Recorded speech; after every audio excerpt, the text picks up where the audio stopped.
option quarterback. He avoids the blitz, and he sees the open receiver, throws it to him. That's a great play by the Chiefs are threatening here. First and 10 from the 11-yard line for Stockton. Angelo goes back, surveying the field, tries to come out here to the right. Little dupers. And he just threw it out of bounds. Just not hearing me. How about that? Yeah, got you now. All All right, welcome back. I am Brandon Halford, and I'm with Stephen Jordan. Out here, we bring you the Lakeview Chiefs football. Hey, so far so good. I mean, a little bit of some turnovers, some early game jitters, but the Chiefs are looking good right now. Yeah, that was a good play by Elvizo right there. He just got rid of the ball when he didn't have anything. So it sets up a 2nd and 10 from the 11-yard line. Elvizo takes snap. We're going to get stopped with flag. We're going to have probably motion. Yeah, that's definitely motion. Yeah, it's against Lakeview, so we'll back them up. Yeah, those are the things that drive coaches absolutely crazy. You practice it, but again, game one, you kind of expect it a little bit. You don't want it, but you expect it. So with the 5-yard loss, we will back the Chiefs up to the 16-yard line of Fort Stockton. Be 2nd down and 15 yards to go. They can't get a first down without a touchdown, I believe. Got motion coming across here to the right. Elvizo drops back, goes it out here, and he overthrows his receiver, number 2, Chris Rodelia. So it will bring up 3rd down. Yeah, it's pretty good coverage there by the Panthers. Elvizo missed his target, and they'll go to the next down. At least if you're going to overthrow and you get it outside. Definitely. Overthrow it to the outside. No one touches it. You live to see another day. Move on to the next down. Brings up 3rd down for the Lakeview Chiefs. Ball sitting on the 16-yard line of Fort Stockton. He's got him wide open out there in the side. Almost had 2 touchdowns. And he gets hammered right at the 1-yard line. Hit. They're going to give him the give touchdown. It to him. It will be give a it to him. Lakeview Chiefs touchdown.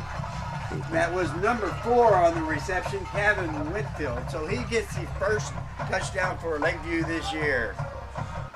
Yes, sir. That's a great little catch. I mean, Elvizo was trying to bait that defender to come up, and then hits him a little high, and Whitfield made a great catch, and then drove through a couple of tacklers. Lakeview sets up for the extra point. Snaps back. Kick is up. Looks good. There it is. By Elvizo, number 4 on the hole there, Calvin Whitfield. So it is 7-0 in favor of San Angelo. So with that, we'll be back in about 1 minute here on the Concho Sports Network.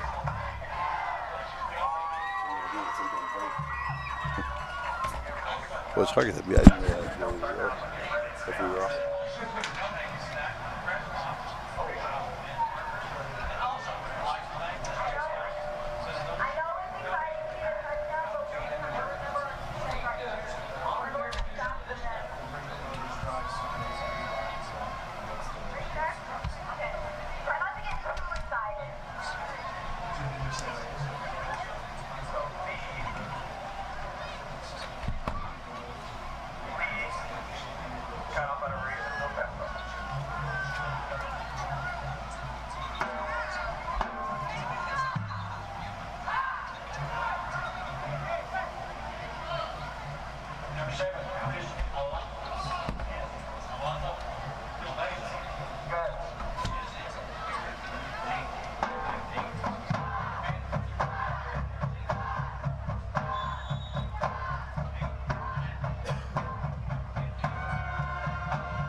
All right.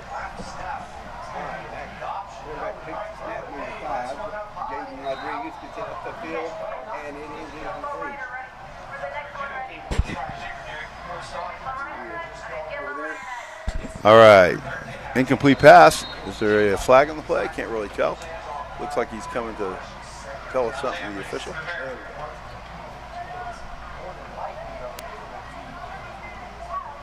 All right, am I back? All right.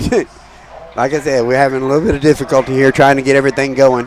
Pass interference on the defense there. Okay. So we do have pass interference on the defense. That'll bring up an automatic first down for the Panthers and put the ball down at the 49-yard line. Hard to see on that far side down there. He just threw it down the field and must have had some contact on that far sideline. Either way it goes, it will set up a 1st and 10 for Fort Stockton from their own 49-yard line. No receivers up top. Running back comes through. That is, again, good. He's just plowing through that line. Just keep going. They're pushing him. It looks like a rugby scrum. Sooner or later, you got to blow a whistle there. Somebody's going to get hurt. Yeah, I would say you're going to come in hard and come low, and someone's going to get hurt from the knees down. But that kid ran real hard. Running back, who's running back? I believe that's Jaden Rodriguez was carrying the ball for Fort Stockton. It's sort of hard to catch these numbers, but you get that pile of humanity pushing each other. If you're in the middle of there, you're getting squished. Yes, sir. And the Chiefs are fighting them every step.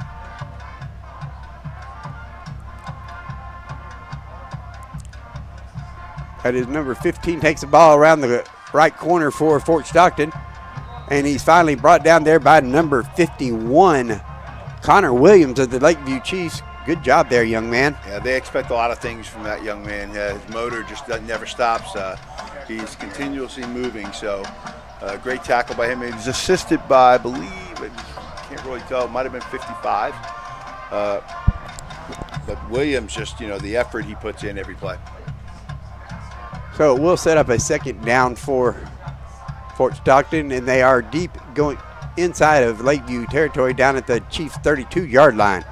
Ball on the right hash mark. And before the snap happens, we have a timeout, I believe. Or, nope, delay a game. Got to delay a game on Fort Stockton. So that will back them up another 5 yards. Can't see the yard marker, so it makes it a little bit difficult. That's where the Chiefs coaches are happy and the Panther coaches are not happy. Mason May at quarterback for the Panthers. Jaden Rodriguez back here with him. 3 receivers on the bottom. Sorry, that is number 4, Jeremiah Rivera out there, and he gets hammered. Well read. That was well read. Number 15. Angel Briones. Yes, sir. He read that all the way, was right standing by. They kind of flooded everyone to the left and threw their running back out to the right, hoping the misdirection would get him. 15 didn't bite. Yeah, and that ball can't get out there fast enough when you're a running back because you know that defensive back is bearing down on you, wanting to take your head off. Yeah, they're hoping that he fell. He fell for the fake to the left, but he stayed real disciplined there. It was a really good play. Panthers ball on the Chiefs 37-yard line. 2 receivers up top, 2 on bottom.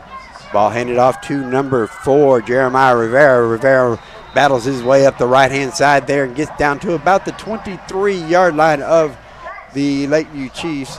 Manuel Jimenez, number 75, chased him down as well as Josiah Rayner, number 22. Yeah, I believe that will be a Fort Stockton first down. Yeah, and a lot of teams will spread you out just to run. Exactly. Keep spreading you. Get you some space, especially you got a kid back there that's a scat back and he can bounce around. You give him space, there's no telling what's going to happen. May takes a snap, fakes the ball off to his running back, and it is buried in the middle. I think there's a fumble. Ball is on the ground, and it is Lakeview football. Who got that? Who came up with that number? 26. Number 26 on that play, Juan Ramirez, the senior offensive lineman, defensive lineman, playing both ways, young man. Heck of a play. It was a really good hit. The QB probably missed the read key because the Chiefs were right with him. I mean, he pulled from it might have been a design pull, it might have been a design read, but. Yeah, option.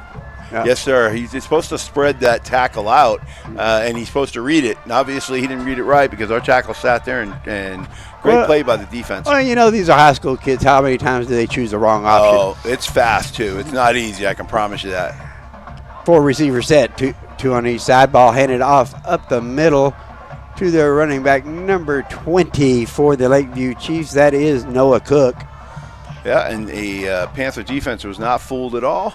Helped their own. There's several Panthers on the tackle. About 3 yards gained on the play, make it 2nd and 7 for Lakeview. Don't have the clock, so I can't tell exactly how much time is left in the game. Ball handed off to number 20, Noah Cook. Look at this. Noah Cook around the corner, and he is just gone. Lakeview Chiefs, touchdown. Woo! Field down there, doesn't look like anybody's looking back, so it will be a Lakeview Chiefs touchdown. Solid blocking, great run. He cut to the outside. 73. They're walking back. Are they walking back? Let's hope not. Oh. Yep. There's something. There's something. There's a flag somewhere. Oh, it's tough. That was a great run. Good blocking. We got a hold on Lakeview. It'll bring back a 73-yard run. Yeah, that was a really good run. Really, again, the blocking got the first probably 3 to 4 yards, and Cook got 77. The rest. Sorry about that.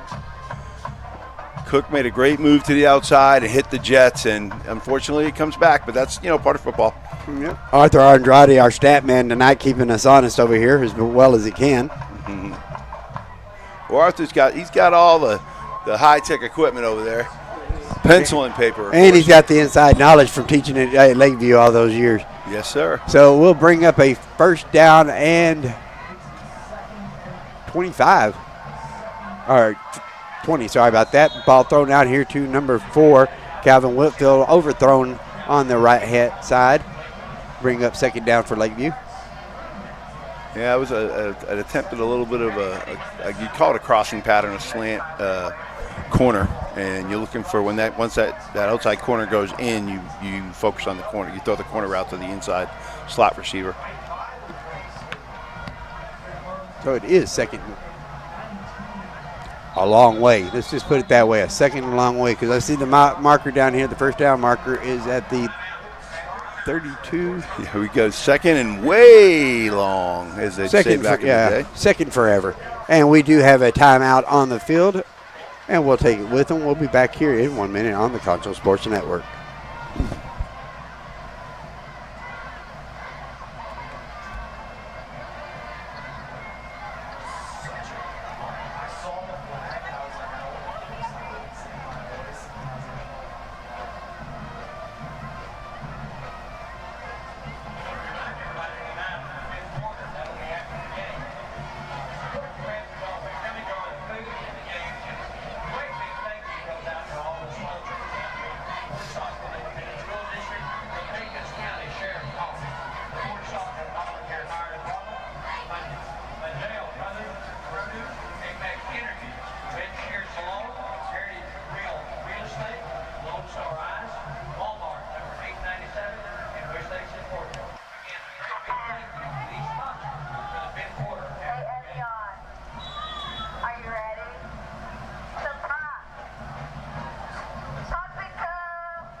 We are back, and the ball comes around the right-hand side as Alviso takes a run, gets it up to the 22-yard line. Looks like the original line of scrimmage, maybe a little bit farther down to the 23. So a good gain there, about 15 yards. Yeah, looking like Chiefs going to go ahead and punt it. Yep, it will bring up a 4th and 9 for the Chiefs. I think that's one where you're just trying to get some yards back, so it's not so bad. Unfortunately, again, that touchdown being called back. Give your punter a little bit of room there, too, as well. Yes, sir. Lose some protection in on the punter there. Alviso takes the snap and puts his foot in the ball. Good high kick there. Got the coverage downfield. Oh, he almost took his head off there. That's a good way to get a horse collar, as that is number 51 on the tackle, Connor I believe. Williams. That's Connor Williams. He's again, a ball of energy. Got down there quick. That was kind of it wasn't a big punt, but high, so it allowed the Chiefs to get down. I believe it was Angel Lujan down there on the reception for Fort Stockton. Either way it goes, it will set up the Panthers with a 1st and 10. Ball sitting on the Panther 49-yard line. Still here in the first quarter. I'm not really, we don't have a picture of the clock, so I can't tell you how much time is left in the first quarter of play. We should be getting close to the end of the quarter, though. Yeah, I would imagine we're definitely a little closer to the end of the first quarter. 7-0 in favor of Lakeview. They did have that great run up the side there by Cook, called back. May takes a snap, hands the ball off to number 15, Angel Briones. Oh, I'm sorry, not Angel, wrong one again, Jeremiah Gonzalez. And once again, Connor Williams on the tackle there. Again, the Energizer Bunny. Williams got a battery, it never stops, and so that was a great play. Got my roster sitting here right next to each other, and I get them confused on my computer screen. The ball at the Fort Stockton 45-yard line. A loss of 4 yards on the play, bring up 2nd down and 14 yards to go. Now, the Chiefs were 5-0 last year away from San Angelo, so they are a road warrior team. Chiefs were 4-2 in their own home stadium, so something's got to give tonight. You know, last year, we'll stay right here as we got a timeout on the field. Last year, I remember calling the game here with Arthur Andrade. It started off, Fort Stockton came out and took the lead, and then San Angelo just took over from there. Well, I think Lakeview's just in that role, right? They're still trying to figure some things out. They've got a lead. Could be a 2-touchdown lead. They're kind of controlling things right now, but again, that's only right now temporarily. Hopefully, we'll see how Fort Stockton tries to adjust. If they try to throw the ball a little bit more, they've kind of been focusing on the run. And again, the Chiefs' defense has been stout against the run, except for minus a couple of runs. Yeah, and it was a 42-7 ball game last year here in San Angelo. And Fort Stockton's had all year to think about it, and then all these two-a-days, they're looking at this Lakeview Chiefs saying, hey, they whipped us pretty good last year. We don't want them to do that to us here. Yes, sir. And we talked about that in the pregame with the Chiefs, Connor Williams and Chris, and both of them talked about how they're focusing. This is the new year, new team, and they know that the other team might be up, but I believe our Chiefs are going to be up for the task here. But they know the fraughts of if they are not up for the task. So we shall see. All right, so here we go. A 2nd and about 14-yard line, 14 for the Panthers. Ball handed off up the middle, and that's just going to go nowhere. Great play there by number 76 in on the tackle, as well as number 20. Number 20, I believe. I think it's Zach Cook. Or Noah Cook. 22. Josiah Reyna. Josiah Reyna. He shot in there as well. Finished it really good. Finished that tackle strong. Put his shoulder pad right in the middle of Jaden Rivera's red basket and just knocked him to the ground. And that's how you're taught to do it. So that was well executed. So another 2 yards loss. It will bring up a 3rd down and about 17 yards. May goes off to the right. Doesn't have anything out there. Brings it down. Tries to get what he can. Gets it up to about the 45-yard line of Fort Stockton. And it will bring up a 4th down for the Panthers. Yeah, it was our left side defensive back. I believe that's number 12. Number 12 there that'd be Juju Lacey. He's been all over the field as well. Oh, no, number 10, sorry. Number 10? Number 10. Oh, that's Aiden Rivera. And Aiden Rivera was all over that. It looks like the Stockton Panthers are going to punt. You can take the snap about the 37-yard line. Good place for a fake here. I don't think they'll do it, but it's a good place for a fake. And we got an official's timeout, so that will tell me that we are at the end of the quarter.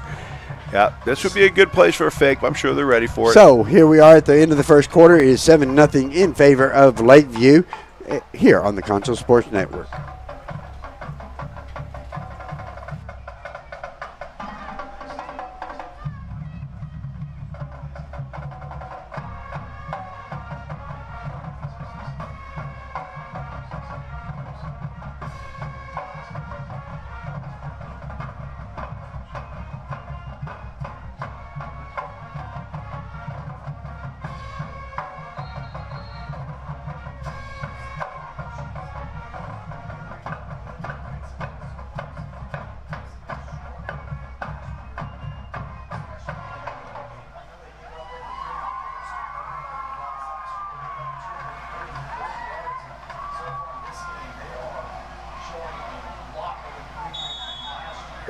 Still on the same side of the field, I guess. Sort of hard to do without the clock here. No graphics at the bottom. There we go. 7-0 in favor of Lakeview. The punt is up and off from the 45 down to, they're going to mark it down way down there, about what, the 13-yard line?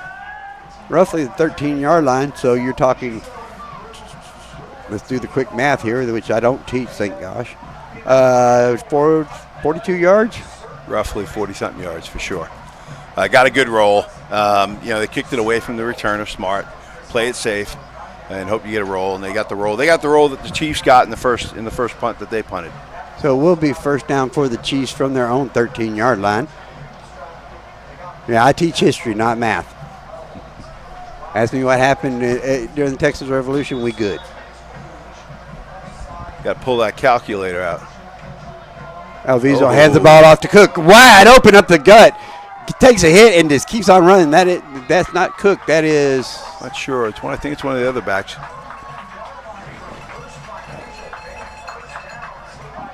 Number.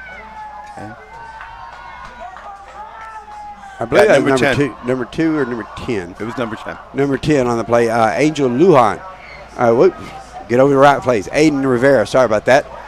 So Aiden Rivera bust up the middle to about the 31-yard line, gain of about 18 yards on the play. Yeah, it was almost like if the Panthers expected. Okay, now we're at quarter. Yeah, we are. Hey, it almost feels like the Panthers were expecting that quick pass. They saw him go. They saw the receiver or the slot step back, and everybody seemed to part the middle, and it was wide open. And Rivera just went right through untouched almost. And that's what's been happening that entire first quarter. He's been faking that handoff up the middle all quarter long, taking the option to hold the ball and throw it. And that time he went ahead and handed it off to the running back coming through, and there was nothing there in the middle of the Fort Stockton defense to stop him. Yeah, and that's good play calling. They set it up with a bunch of short passes. They threw probably 3 or 4 of those little screen, little quick outs, bubble passes. You call them different things depending on the offense. But of course, after you do that 3 to 4 times, everyone starts thinking, oh, he went back, it's there again. And of course, then that's when you hand it up the middle and you get the Red Sea parting, so to speak. And that's where the acting ability of your quarterback comes into play. Oh yeah, because if he can't pull off that option to where he can either leave it in or pull it out, and they can't tell the difference until it's too late, then you're lost. You've got to be able to. The deception on that play option has got to play option. I'm trying to say it there. That you got to draw the opponents in with the option of both the throw and the run. Thank you. My tongue was getting tied there. Alviso in the back. Alviso getting ready to take the snap for receiver set. A little bit of motion out there. We're going to get a stoppage of play, and I bet we're going to get a shift. It's a legal motion or a shift, one of the two. Yep. Oh, that's motion. That one's a motion. So we'll back up the Chiefs. So the problem sometimes is the guy goes in motion, and if a lineman moves even an inch, you got 2 people moving. And so obviously somebody, it may not have been one of the linemen, could have been the slot, could have been the running back. Somebody moved just enough to where they say, hey, you got 2 people in motion. So it is the Chiefs ball on their 26-yard line, ball handed up the middle. Ooh, bam. What a hit there. And that is number 10, again, Aiden Rivera on the carry for Lakeview. Good run there up to about the 36-yard line. Yeah, Josiah Barano came flying in there. Now, the Lakeview running back there, he held his own, though. Alviso back for receiver set. Oviedo getting set to pass. Gets it out here to number 12. Takes the ball and falls down immediately. Going to mark him down at the Lakeview 38-yard line. It looks like about 2 yards short. That was a great catch. That was a great catch there. Juju Lacey, really good catch there. It was a tough throw. Got the yards. I believe it's 4th down. It looks like Lakeview is going to go ahead and go for it. I mean, 2 yards out. I'm not sure of the down. It's sort of hard to tell here. Handed ball off to number 2, Chris Redelia. Redelia gets up to about the 36, 37-yard line. To see when they mark him. They're going to mark him down at the 37. Yeah, jet sweep. They read it fairly well, Fort Stockton, and hit him right around the line of scrimmage. And then he broke that and got another yard or two, but probably not quite enough for a first down. Alvizo's still back on the field.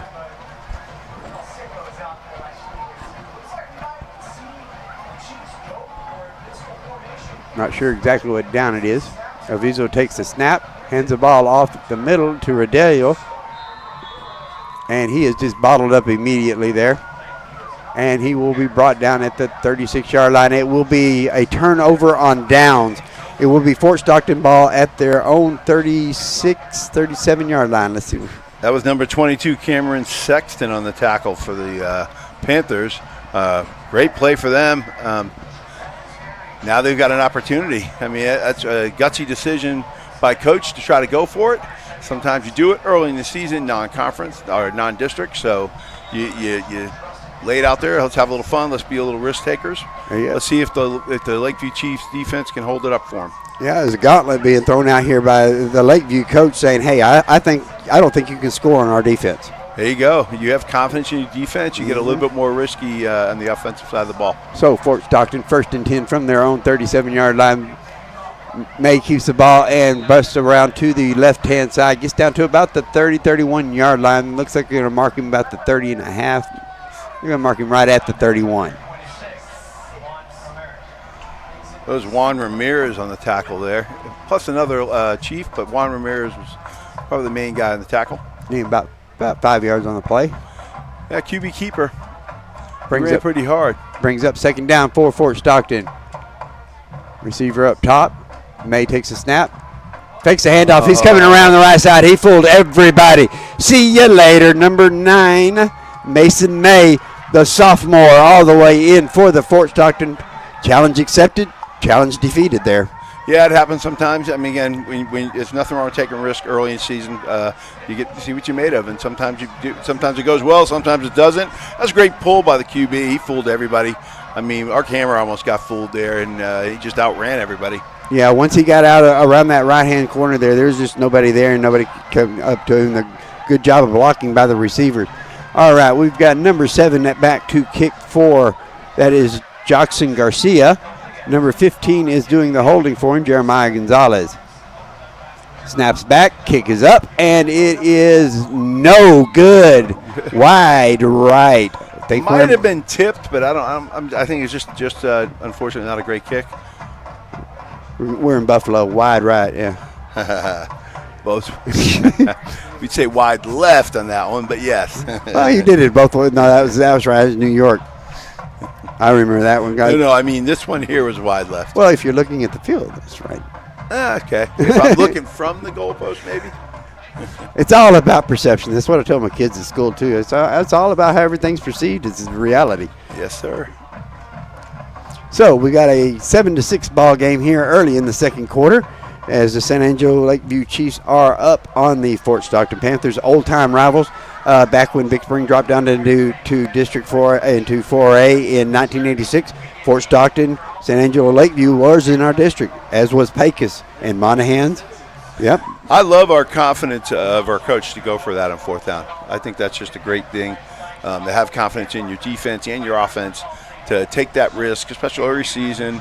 That's gonna pay off. It may not have paid off there, but it's gonna pay off later because he showed such confidence in those young men. 9 minutes and 45 seconds left in the second quarter of play. 7-6 is your score in favor of San Angelo Lakeview. Fort Stockton puts their foot into the ball and gets a kickoff. Bounces once, picks it up about the 17-yard line. He's out here to the start. That's Cook. I believe that is Noah Cook around the outside. I believe Nope, number that's, 12. That Juju is Lacey. Juju Lacey busting it around the left-hand side there for the Chiefs. Gets it down to the Fort Stockton. Where are they going to mark him at? At the 41-yard line. So it will be 1st and 10 for Lakeview. That was a heck of a return. He hit the you could see it from here. Space was open on the left side, and Juju just kicked it in to that next gear. And sometimes that little bounce on the kickoff throws off the coverage team. For sure it does, because you start attacking where it bounced. I guess it was a little bit farther back. 1st and 10 from the 47-yard line for Fort Stockton, for Lakeview. And number 10, Aiden Rivera, is just bottled up there. No gain on the play. Maybe lost a yard on the play, actually. Aiden Torres, number 8 on the tackle for the Panthers. So we'll bring up a 2nd down and 11 yards to go for the Chiefs. Yeah, number 8 Torres is their nose, and that's you put a guy there that's a little nasty. He made a good play. Novizo moving from the left hash mark. He's got somebody down the field. Overthrows number 12, Juju Lacey. Just outstretched and just a little bit too far. Yeah, he had him beat there. Just missed him. Oh, it looks like Juju is cramped up a little bit too, so that doesn't help matters. Yeah, he laid out trying to make the catch. Just missed him. That happens sometimes. Yeah, your kneecap doesn't like to hit the ground. It gets worse as you get older, young man. Definitely. All right, 4 receiver set, 1 back in the backfield of Vizo. Getting set, takes a snap. 3rd down for the Chiefs, and the ball is incomplete. Intended receiver is number 10, Aiden Rivera. Yeah, and the Panthers weren't fooled. It was a screen. A couple of the D linemen got fooled, but I'm pretty sure that was number 8 again over there breaking that up. So let's see what the Chiefs decide to do. I mean, they went forward inside their own territory. They're inside Fort Stockton's side now, but it looks like Avizo's going to drop back and punt this ball, try to pin them deep. Yeah, pin them deep, play the field position game. Get them back deep, hope the defense holds them. They've been doing a really good job other than the last drive. I'm going to say about 8:35 left in the first half of play.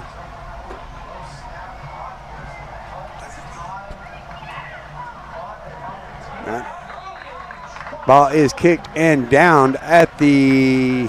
They made a tackle on him. It was hard to see because of the sun there, but comes down like about the 14. 4. Number 4 for the Lakeview Chiefs on the tackle. Calvin Whitfield. He got downfield quick. So might be a penalty here. No? Can't tell. Okay, no. They're setting them up. So it will be 1st and 10 for Fort Stockton from their own 15-yard line, it looks like. Maybe the 14. That was dangerous, too, because he was coming forward. Whitfield, if Whitfield doesn't get him, there's a chance that guy goes for, 10, 20, 30 yards. 9 minutes left in the second quarter of play. Ball back to May. May, little dump off to number 15, Jeremiah Gonzalez. Gonzalez gets up to about the 21-yard line. And that was Juan Ramirez again on the tackle. So if gain is 6 for the Panthers, we'll bring up a 2nd down and 4. Yeah, it almost looked a little bit like a middle screen, but not quite. 2nd down. May takes snap, hands the ball off to the run back. It looks like the ball ended up on the ground. 15, that would be Jeremiah Gonzalez again. Came up with it, though, for Fort Stockton. Loss of about 1 on the play. So that will bring up a 3rd down and about 5 yards on Fort Stockton. It was several Chiefs on the tackle. Couldn't really get the number of who the main guy was.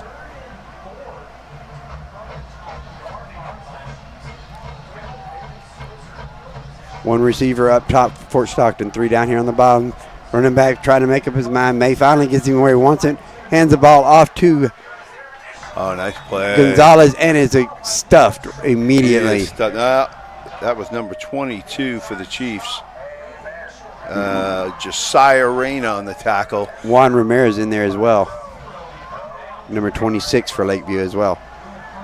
We've called his name quite a bit. He's been moving well, getting involved in a lot of plays. So it will be 4th down for the Panthers. So the strategy paid off. They hold them. Now they'll see if they can get the ball back and drive it back down. 6:55 left in the second quarter of play.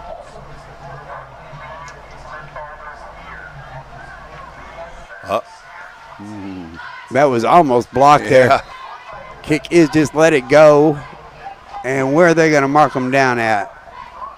Can't find the official in that mess over there. He's walking. There he is. I think did he stop? Yep, he's right on the 45-yard line of Fort Stockton. Yeah, they were definitely kicking away from our returner there. Try to make sure, again, no long return beats them. Exactly. So it will be 1st and 10 for Lakeview from the 45-yard line of Fort Stockton. Ball snapped back to Alviso. Alviso goes out to his right, dumps it out there. Oh, he's wide open on the little streak play. That is number 10, the running back, Aiden Rivera.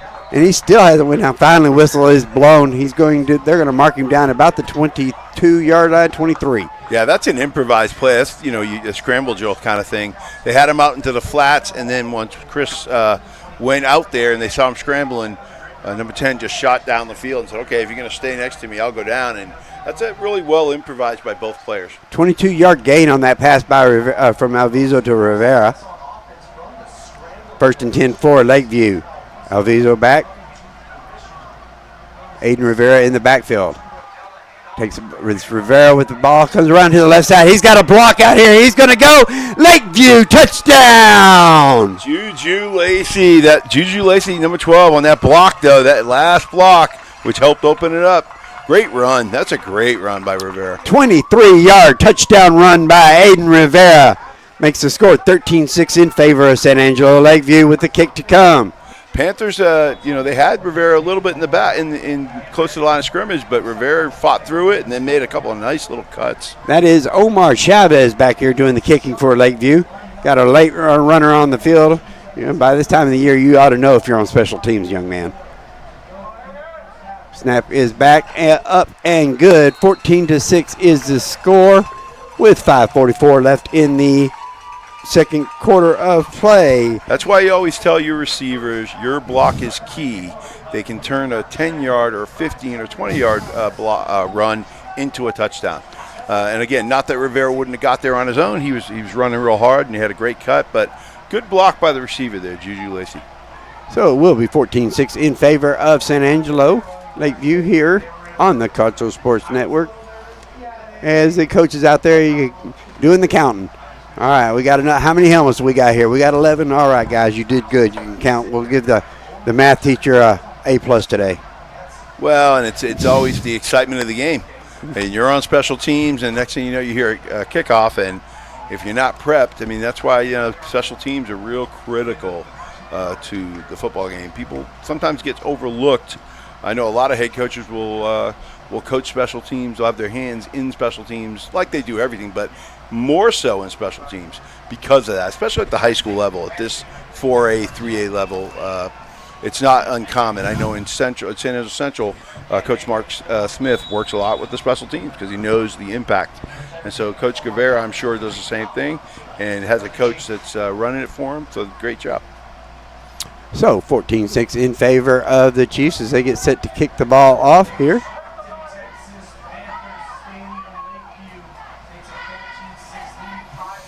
Puts his foot into the ball. Back to the 5. Back to the 5. And he goes down there. The turf monster grabbed him. Yeah, the unfortunate luck with high school football. You fall down, whether you touched or not, you are down. So turf monster got him. Oh, couldn't tell exactly. It looked like number 11, but I don't have a number 11 on my roster. No, it might have been number 4. It's hard to tell again with the Jeremiah Rivera. Yeah, that makes sense. He's a running back. Yeah, unfortunately, the blur, it's hard and to see. We're having a conference back here, so there's no telling what's going to go on. He tripped on his own. It's got to figure out I guess they're going to figure out where to mark him at.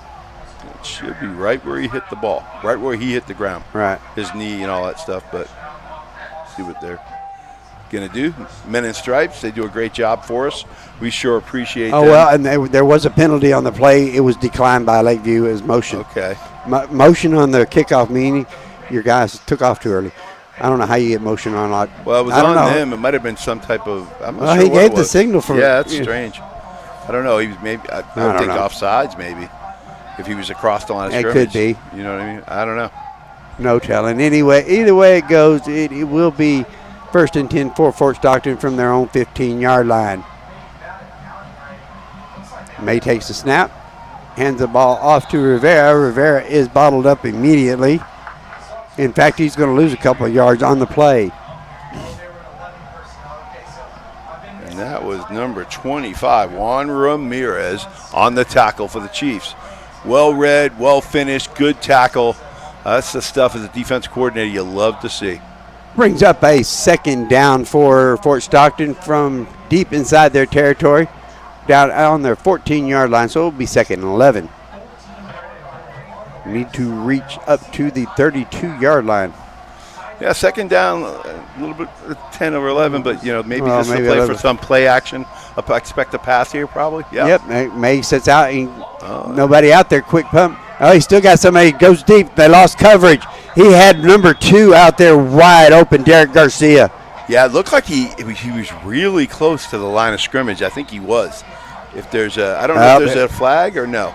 Yeah, there it is right there on the field. They're going to get him. Yeah, that's a hold. Is it a hold? Or a hold? No? Yeah, it's a hold against Fort Okay. Stockton. He gave that yanking on the wrist, so it is a hold. Yeah, he was really close. I think that's what Coach was talking about. He was really close to that line of scrimmage.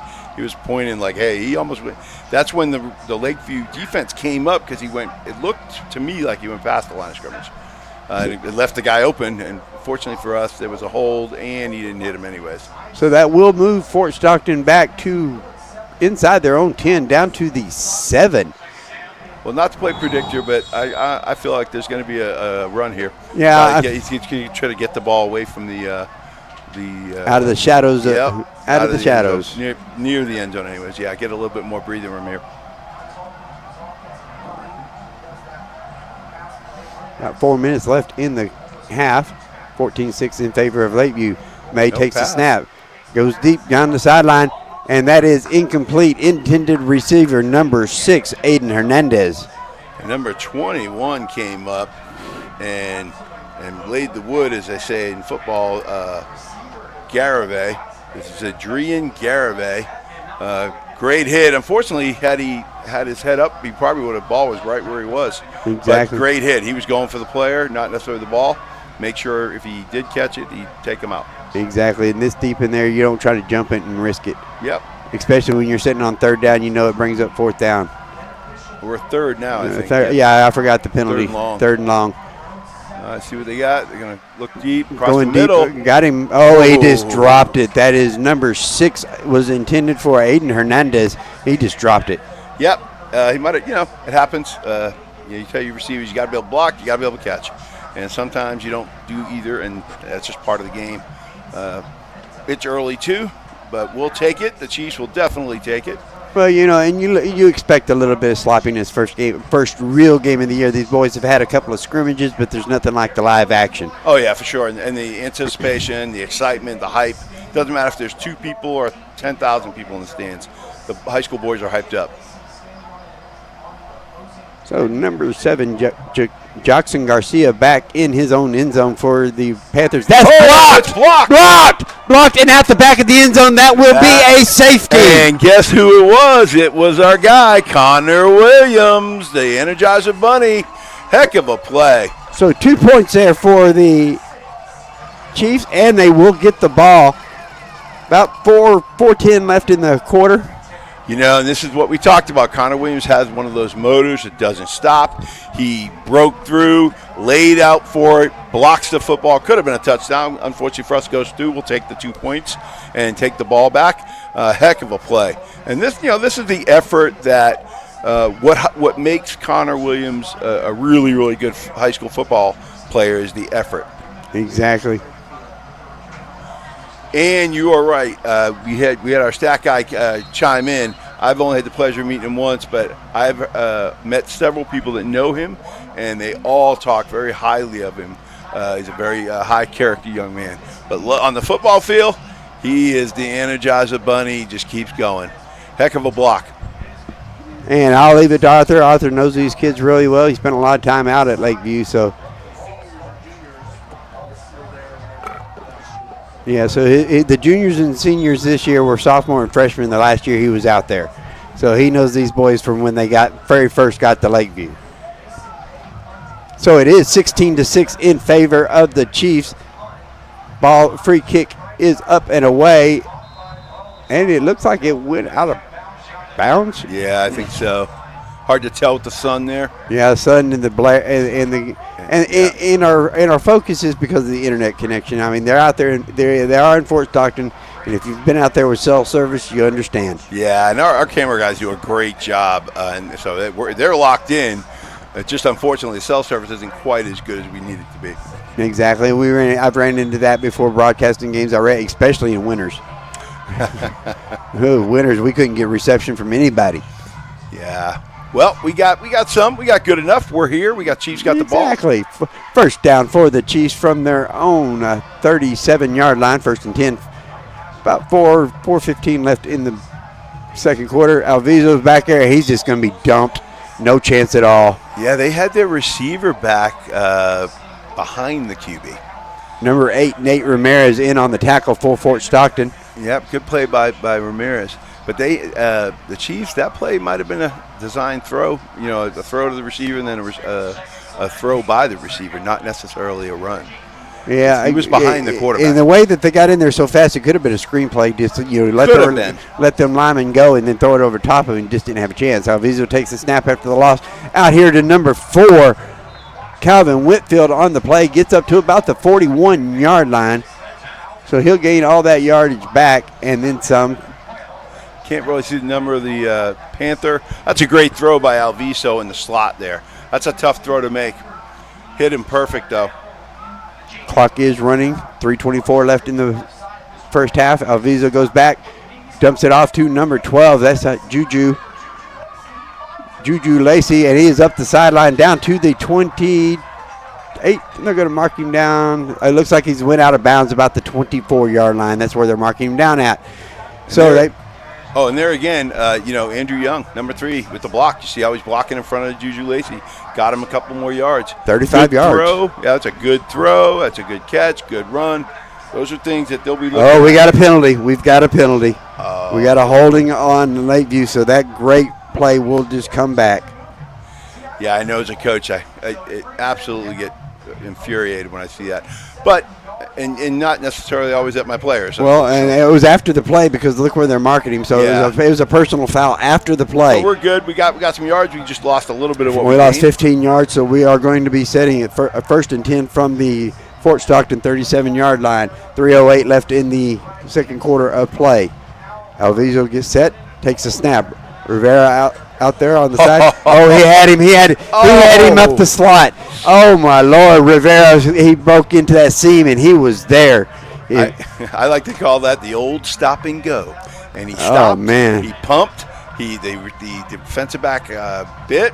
He was open for a second, and it just missed it. Yeah, out there to Juju Lacey on the was the intended receiver. No, it was I was talking about Rivera was coming up the seam there, and he was just wide open. Oh, okay, but he was focused on Young. It was Young. Young out there. Yeah, it was Alviso takes the snap, and he's going deep up to the left side. He's got him beat. Juju. That's Juju Lacey. It is Juju. Juju's got some speed. Beating this guy a couple times. We just haven't been able to get him the ball yet. Just got a little bit of get that connection in there. There is a little bit of wind at Alviso's back. That might be playing a little bit of a factor in the deal because he's overthrown him twice going this way. Yes, sir. And it's I as we talk about players we know, Juju Lacey played. I believe he started at Central, and he moved on to Lakeview. 2:45 left in the quarter. 3rd down for the Chiefs. Alviso gets the snap, pass off. Penalty there, huh? And looked like he was bumped. He's asking for it. Yep, intended receiver was number 2, Chris Rodella. Man with the stripes didn't make the call. We thought we might have got it, but he did make the call, and that's the call. Everybody saw it, but the man that needed to see it. So we'll bring up a 4th down. Yes, sir. I would go for it here. You got You got a little over 2 minutes left in the quarter. You're pretty much dominating. I mean, you're not getting in the end zone, but you're pretty much getting up and down. 16-6 in favor of Lakeview. They have scored 2 touchdowns and a safety on the block punt. Yep, I had forgotten that safety. I'm surprised. I mean, my man Connor Williams produced that safety. I saw that 16. I was like, why do we got? Oh yeah, it's the safety. They're definitely going for it for yeah. We got a timeout on the field, so the Lakeview coaches are asking what's going on. They just had a couple of just misses there, and again, Juju's been open. He's been open a couple times, just haven't quite hit him. And again, it's not easy. You know, it's easy to sit in the booth and say, hey, you missed him, or you overthrew him, or you didn't get him where it was. You didn't throw it perfect. Trust me, I've thrown the football on the field, people chasing me. It's a little harder than that. Well, Juju's beating him going, and he's slanting towards the sideline. If he'll do a slant towards the middle, Alviso might be able to get him, because what scares me on that overthrowing is Alviso over-adjusting and then underthrowing him. And that's an easy pick. Sure. It is, but, these guys practice. These routes that they're running and these plays, each play is probably practiced at this point. But 250 times each. Yeah, but a touch play like that scares me. For sure. All right, so Alviso will take the snap. 3 receivers on his right, 1 up top. Alviso sets back, looks over here to his left, gets it out to Juju Lacey across the middle there, tackled by number 12. Number 12 is Nicky Sotelo. And Sotelo is one of their returning players to the Panthers that they are really high on, both offensively and defensively. That was a strong tackle. I believe it's first down, though. Yes, it is. First down, again, up to the 21-yard line. 1st and 10 for the Chiefs from the 21-yard line of Stockton. Juju's running some crisp routes for these guys. Clock still running. Oh, there we go. Handed up to Rivera up the middle. He ain't going nowhere. He lost his helmet. That means the young man's going to have to come off the field as well unless Lakeview takes a timeout. Yeah, he'll come off. They'll rotate in. They got the cook. Yeah, he comes in right there. The end kind of came in unblocked, and he got to Rivera early, which slowed his motion out. Timeout. Not sure if it was by the Chiefs or by the Panthers. So we have 2:08 left in the first half of play. We're at a timeout here. We're going to take a quick break and be back here on the Concho Sports Network. Plan starts at Chick-fil-A, Bryant Boulevard in 2030. Hey, all ready for game day? Always. Go Chiefs.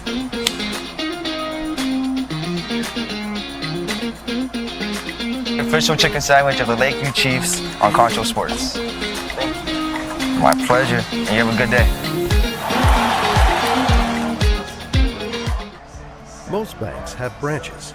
We have roots, because our roots run deep, right here since 1963. And we're still here for the moments that matter, today, tomorrow, and for generations to come. And now, we're ready for what's next, helping families and businesses build their future. Texas Bank, rooted in 1963, ready for what's next, serving our community for generations. With great low rates on new, used, and refinance autos, we can save you money. First Community has great payment options and low prices for GAP, extended warranty, and credit life insurance, so we can make your payment fit your budget. Contact First Community for your auto financing needs. All righty. Back here in Fort Stockton as we get set. 2 minutes left in the quarter. Lakeview sits there, and Alviso's going deep, and he overshoots Juju. He gave it a little bit closer that time, though, as Juju's laying down there on their ground. They're going to connect sooner or later. Number 2 on the covers there, Derek Garcia, will be an incomplete pass. The clock will stop on the play. Took about 8 seconds there for that play to. Yeah, I feel like they see that Juju's kind of breaking open. They're going to keep picking on that defensive back until they either convert or he doesn't get open as much, because he's getting open by a couple yards. Again, that's a touch. It's a tough touch pass. Just hit him in the spot. Second down for the Chiefs from their Fort Stockton 20-yard line. Now Alviso set. Oh, he threw it off behind the receiver there, number 3, Andrew Young. Yeah, Young wanted some pass interference, but definitely wasn't pass. I didn't see it. I wouldn't have saw that as pass interference.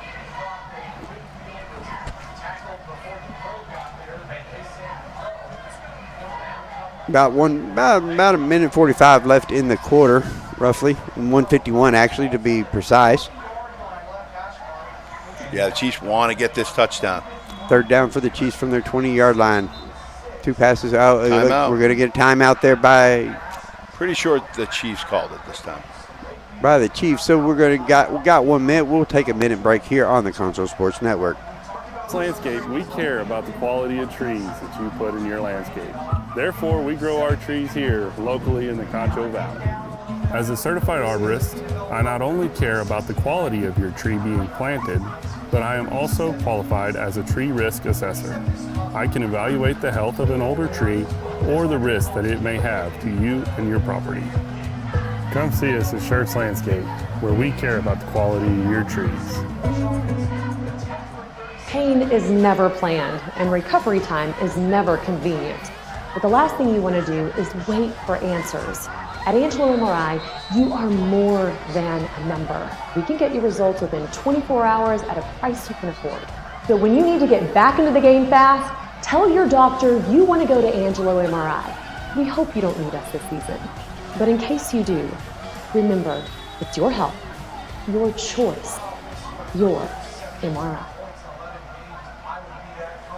And we're back here as Alviso takes a snap, steps back, circles out to the right. He's got a wide open field there. Take off, young man, take off. Don't take too much necessary hits. Learn to go out of bounds. So he gets down. I'm surprised he didn't go out of bounds here, but I think he's just trying to get that extra yard. He's a big, strong kid. He needed that yard for the first down. He gained about 9 yards on the play. Gets down to the 11. Clock is still running. We'll bring up I believe it's going, I'm not sure what we got. Well, give you one quick update. Wall Hawks are down 20 to Canyon West, 21-14. Alviso gets set, throws it up here to the left. Number 2, Chris Rodello is his intended receiver. Ball overthrown. Yeah, he just missed him, about a foot. Now, last night I was down in Big Spring at the Howard County Bowl, an exciting game between the Fort Sam Buffaloes and the Kahoma Bulldogs, and the Fort Sam Buffaloes pulled off the victory 22-20 in overtime. Wow. That's a big game in Howard County. 1:26 left in the first half of play here. 16-6 is your score in favor of Lakeview. Alviso set. Cook in the backfield with him. 2 receivers top, 2 on the bottom. Cook moves up next to Alviso. Rodello goes in motion. Fakes the handoff, gets it out there. A little swing pass to Rodello. Rodello's in, no problem. Touchdown, Lakeview. Great play call there. 11-yard swing pass there to Rodello for the 3rd touchdown of the game for the Chiefs. It's kind of like the Panthers forgot about him. He went in a jet sweep motion. They faked it. It was like, okay, he's not getting the ball. And he kept going and rounded. And it was a really well-designed play, well executed. He was wide open, kind of a stroll into the end zone. Great job by the Chiefs. Omar Chavez back for the Chiefs to do the kicking duty. Calvin Whitfield holding for the Lakeview. That's a big score going to the half like that. Mm-hmm. Really sets the momentum. Good snap. Kick is up and good. And no good. That one's right. Yes, wide right for sure. So a couple local scores. We got Cristobal Cougars second quarter 28-14 over El Dorado Eagles. Got the Menard Yellow Jackets 60-0 over the Bronx. Menard. Yeah, my Great Creek Eagles, they're down right now to Coleman at the half, 8-6, still close. Last year's state finalist in 6A, the Rankin Red Devils, 66-46 winners over the Rock Springs. And hopefully, I'm sure there's some San Angelo Bobcat fans out there. At the half, they've got a 14-3 lead over the Abilene Eagles. At the half, it is 14-14 Sterling City and Grand Falls Royalty. Ooh, that sounds like a good game. And the Sonora Broncos are 14-0 over the Miles Bulldogs. It's second quarter, about 5 minutes left.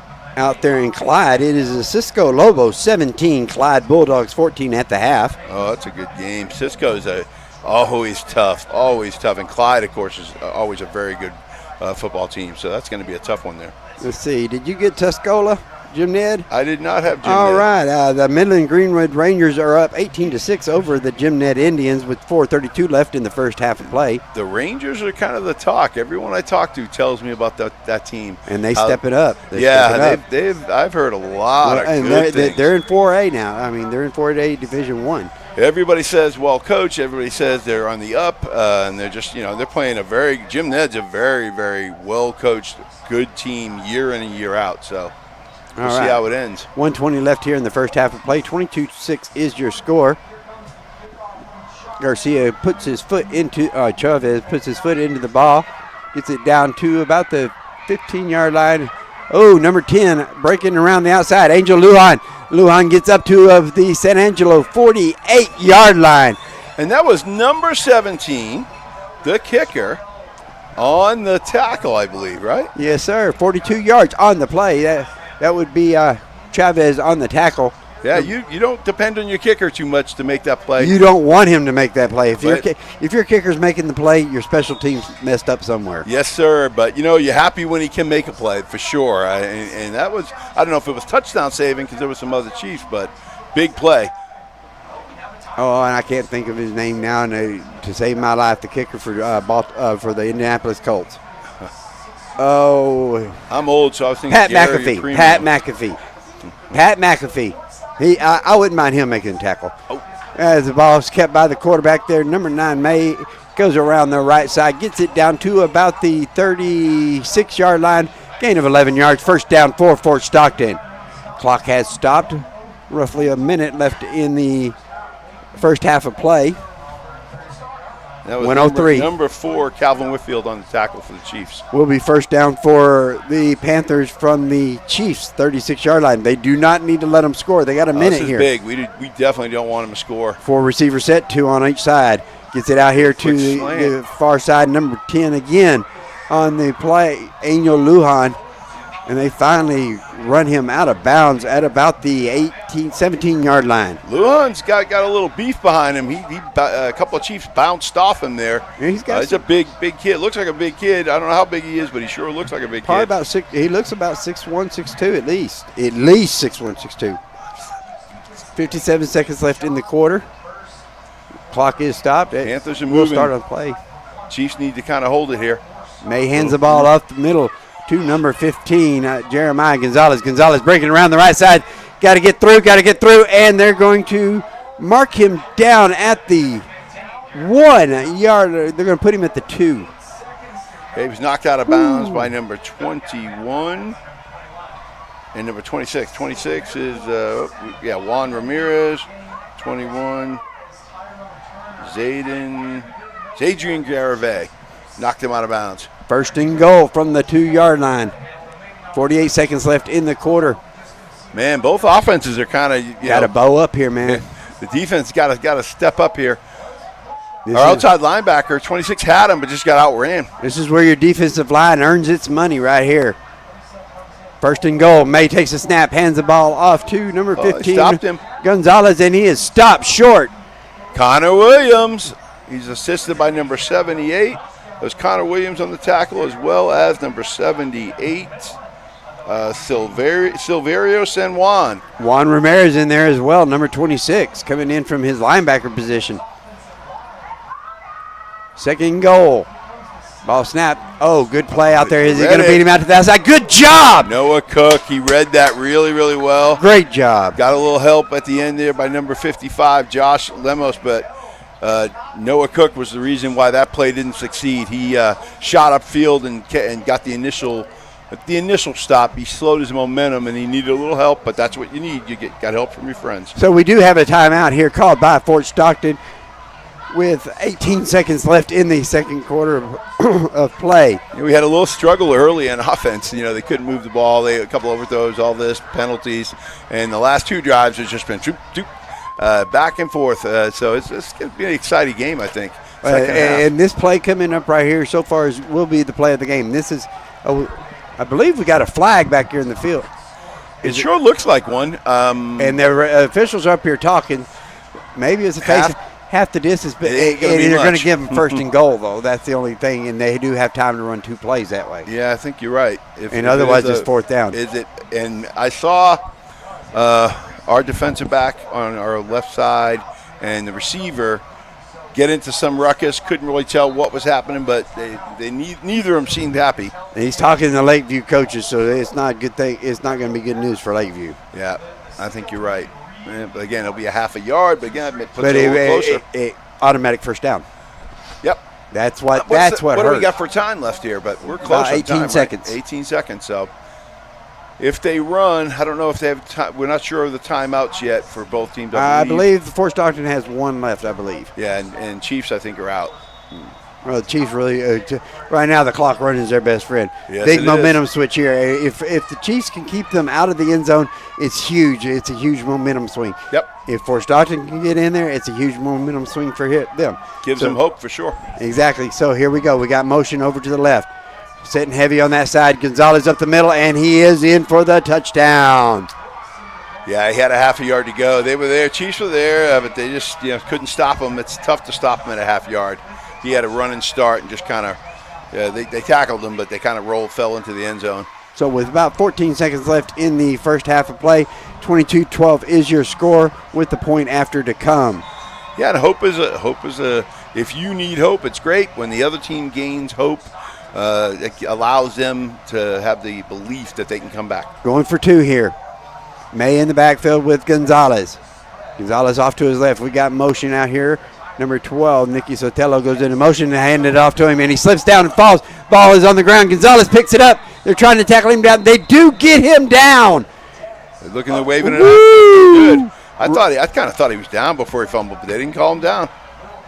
Yeah, I thought he was down, but they didn't call him down, so it doesn't matter. They didn't stop the play, but they stopped Gonzalez. Gonzalez picked the ball up and got down to the 1 yard line. Great job there by the Lakeview Chiefs not to stop on the play. Definitely, you're right, because the tendency may have been just he was down, but it was over. They kept playing and made the stop. And they didn't give him automatic first down because no, it was extra point. Okay, yeah, that's right. I went brain dead there a minute again. So it will be about 15 seconds left. Yeah, what a last few couple of minutes. I mean, like I said, we struggled offensively there for a little. And it reminds me a lot of last year's game because it was 7-6. It was 7-6 at the half, wasn't it? It was 7-6 at the half, and Lakeview just ran away in the second half. Because me and Arthur called that game last year, and I remember us talking about it. We were starting to get a little worried, and then Lakeview came in and boom. Yeah, the jitters are gone now, I think. They've been hit a bunch of times. They're getting a little loose. They're ready to go. And you can tell both teams are playing significantly better. And for y'all that don't know, I actually teach in Big Spring School District. And tonight my Steers are down there playing El Paso Ysleta. But on the 25th of September, Lakeview goes down to Big Spring for Big Spring's homecoming. Ooh. So I'm hoping to get to call out of bounds. That's going to be a penalty. That's going to be a legal procedure call on the Fort Stockton Panthers.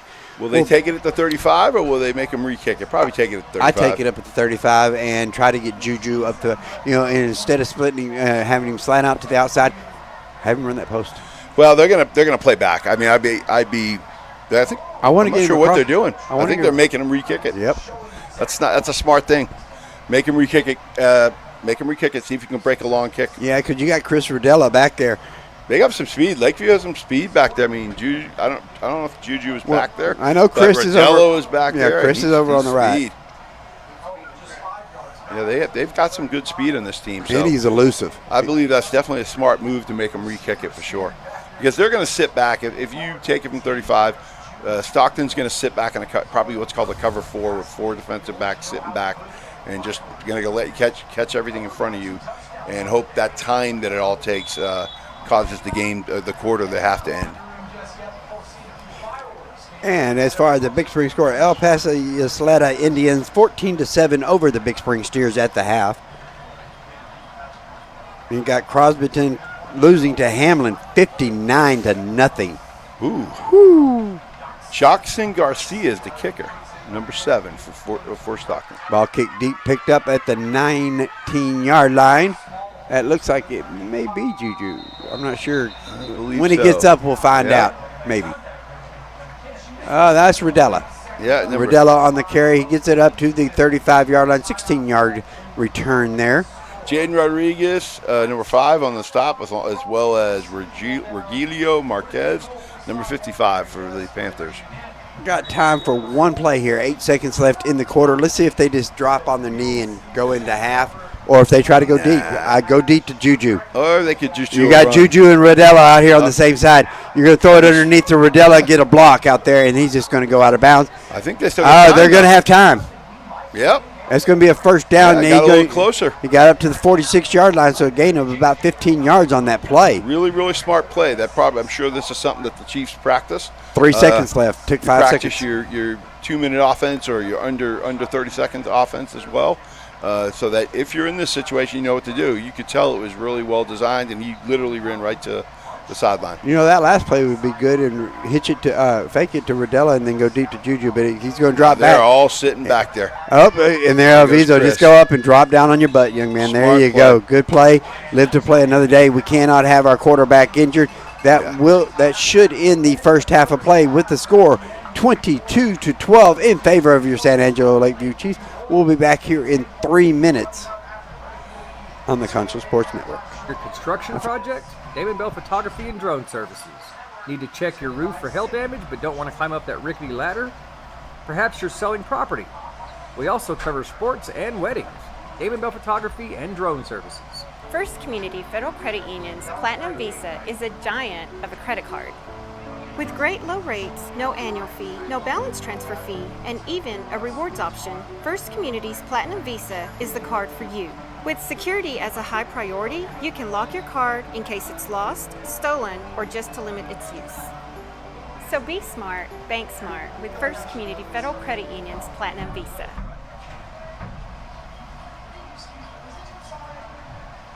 Going down to meet those players and to celebrate a statement win. Before the lights come on, the game plan starts at Chick-fil-A, Bryant Boulevard in 2030. Hey, all ready for game day? Always. Go Chiefs.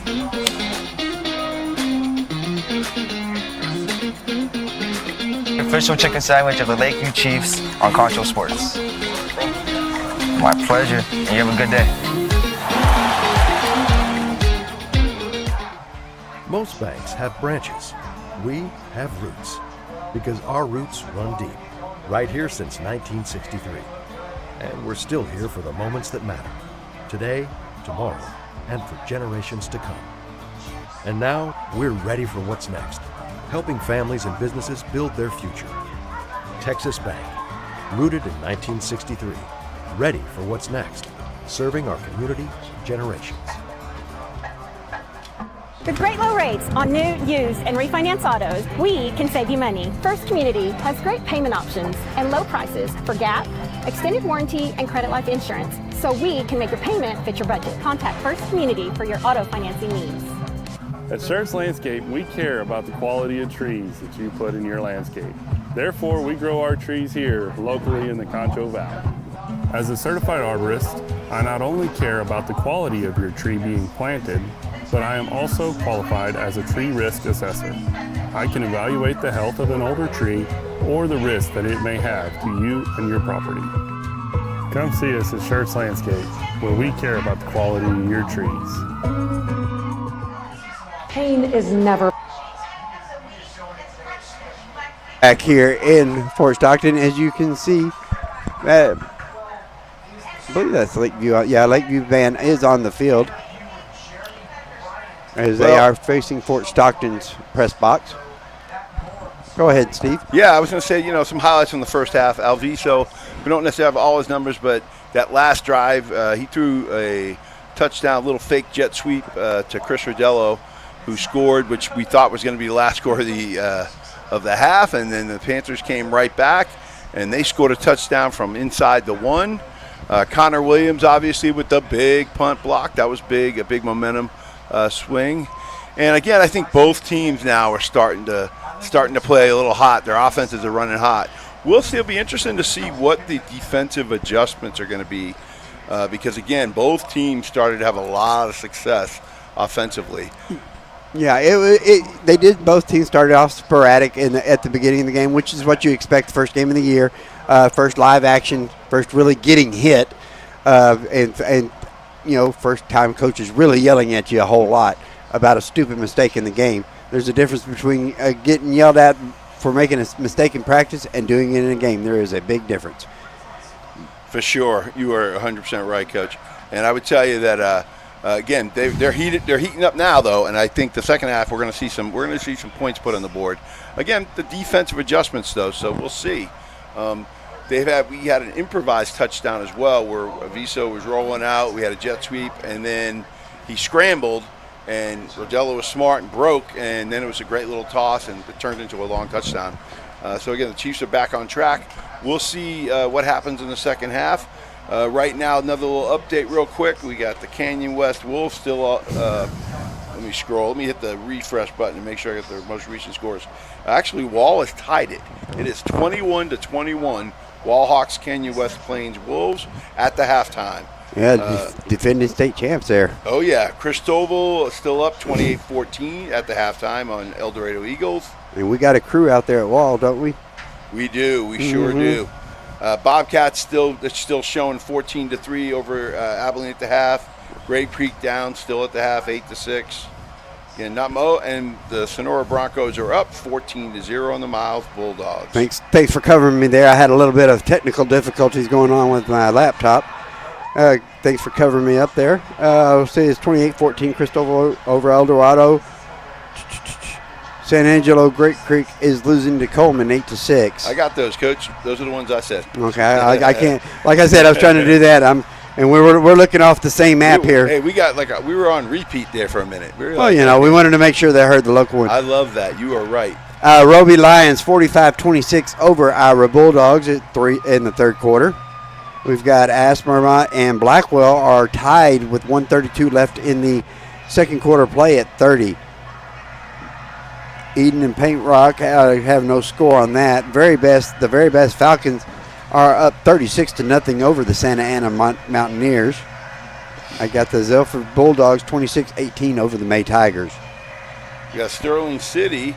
They're down to the Grand Falls Royalty Cowboys right now, 20-14.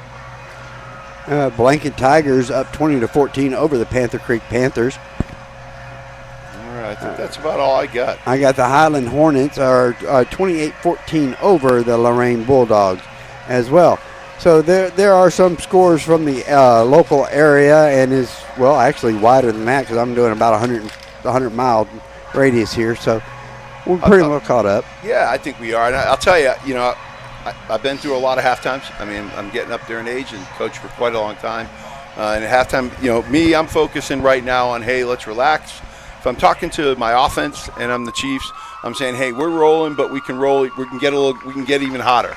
But we've missed a couple opportunities. Let's just pick up all the little short things, the penalties, hitting people when they're open, finishing blocks, finishing plays.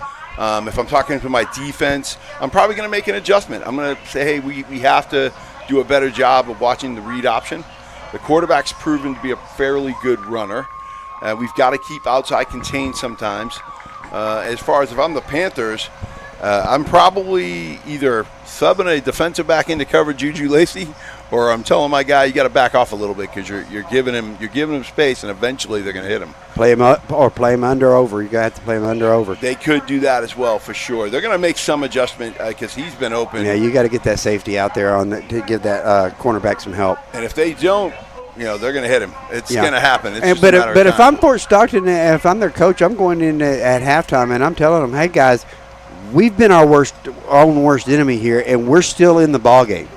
Oh, for sure. I think you're right. And look what we did our last possession. We drove the ball right down the throats and scored. Oh, we can do it. Yeah, no, Coach, you are 100% right because you're telling them, hey, we did what they did. Mm-hmm. We just now got to make some adjustments and stop them, and we continue our offense because again, that last drive was really big for the Panthers' confidence. And I'm really big on this part of it where we play in half. So I look at them and I say, look, they beat us by 10 points in that half. We have to beat them by 11 in this half. Yeah, nobody really cares. You're right, and nobody cares who wins the half. It's the end of the game that matters. Exactly. And again, I agree. If you're the Panthers coach, that's the staff. That's one of the messages you're preaching. And even if you're the Lakeview Chiefs, Coach Cabrera is a seasoned coach. He's been here 10 years, been around a long time.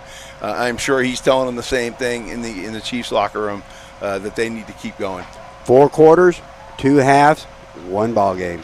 And 1 winner. Exactly. Right? And 1 winner. All right, so we are going to go ahead and take a break here for the rest of the halftime. Enjoy the rest of the Lakeview band out here on the field, and we will be back at the beginning of the 3rd quarter here on the Concho Sports Network.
the slide on?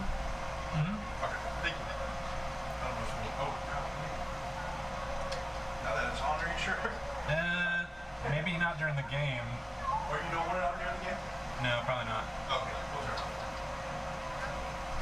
If I didn't have a window that put out glare, it'd be all right. Oh, okay. Oh, yeah, yeah.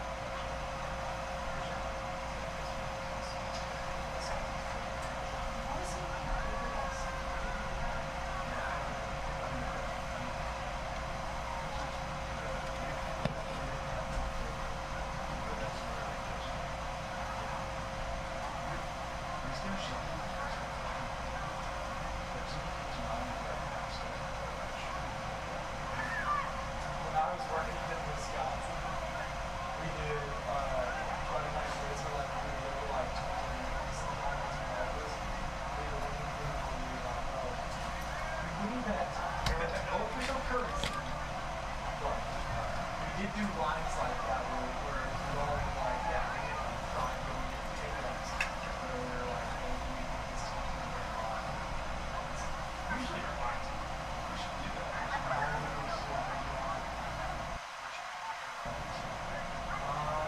I'll be honest, premium I probably is premium I guess it's really like, which is oh, not at Apple. I would say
And back here at Fort Stockton Stadium, it is the Lakeview Chiefs, 22-12 over the Fort Stockton Panthers at halftime.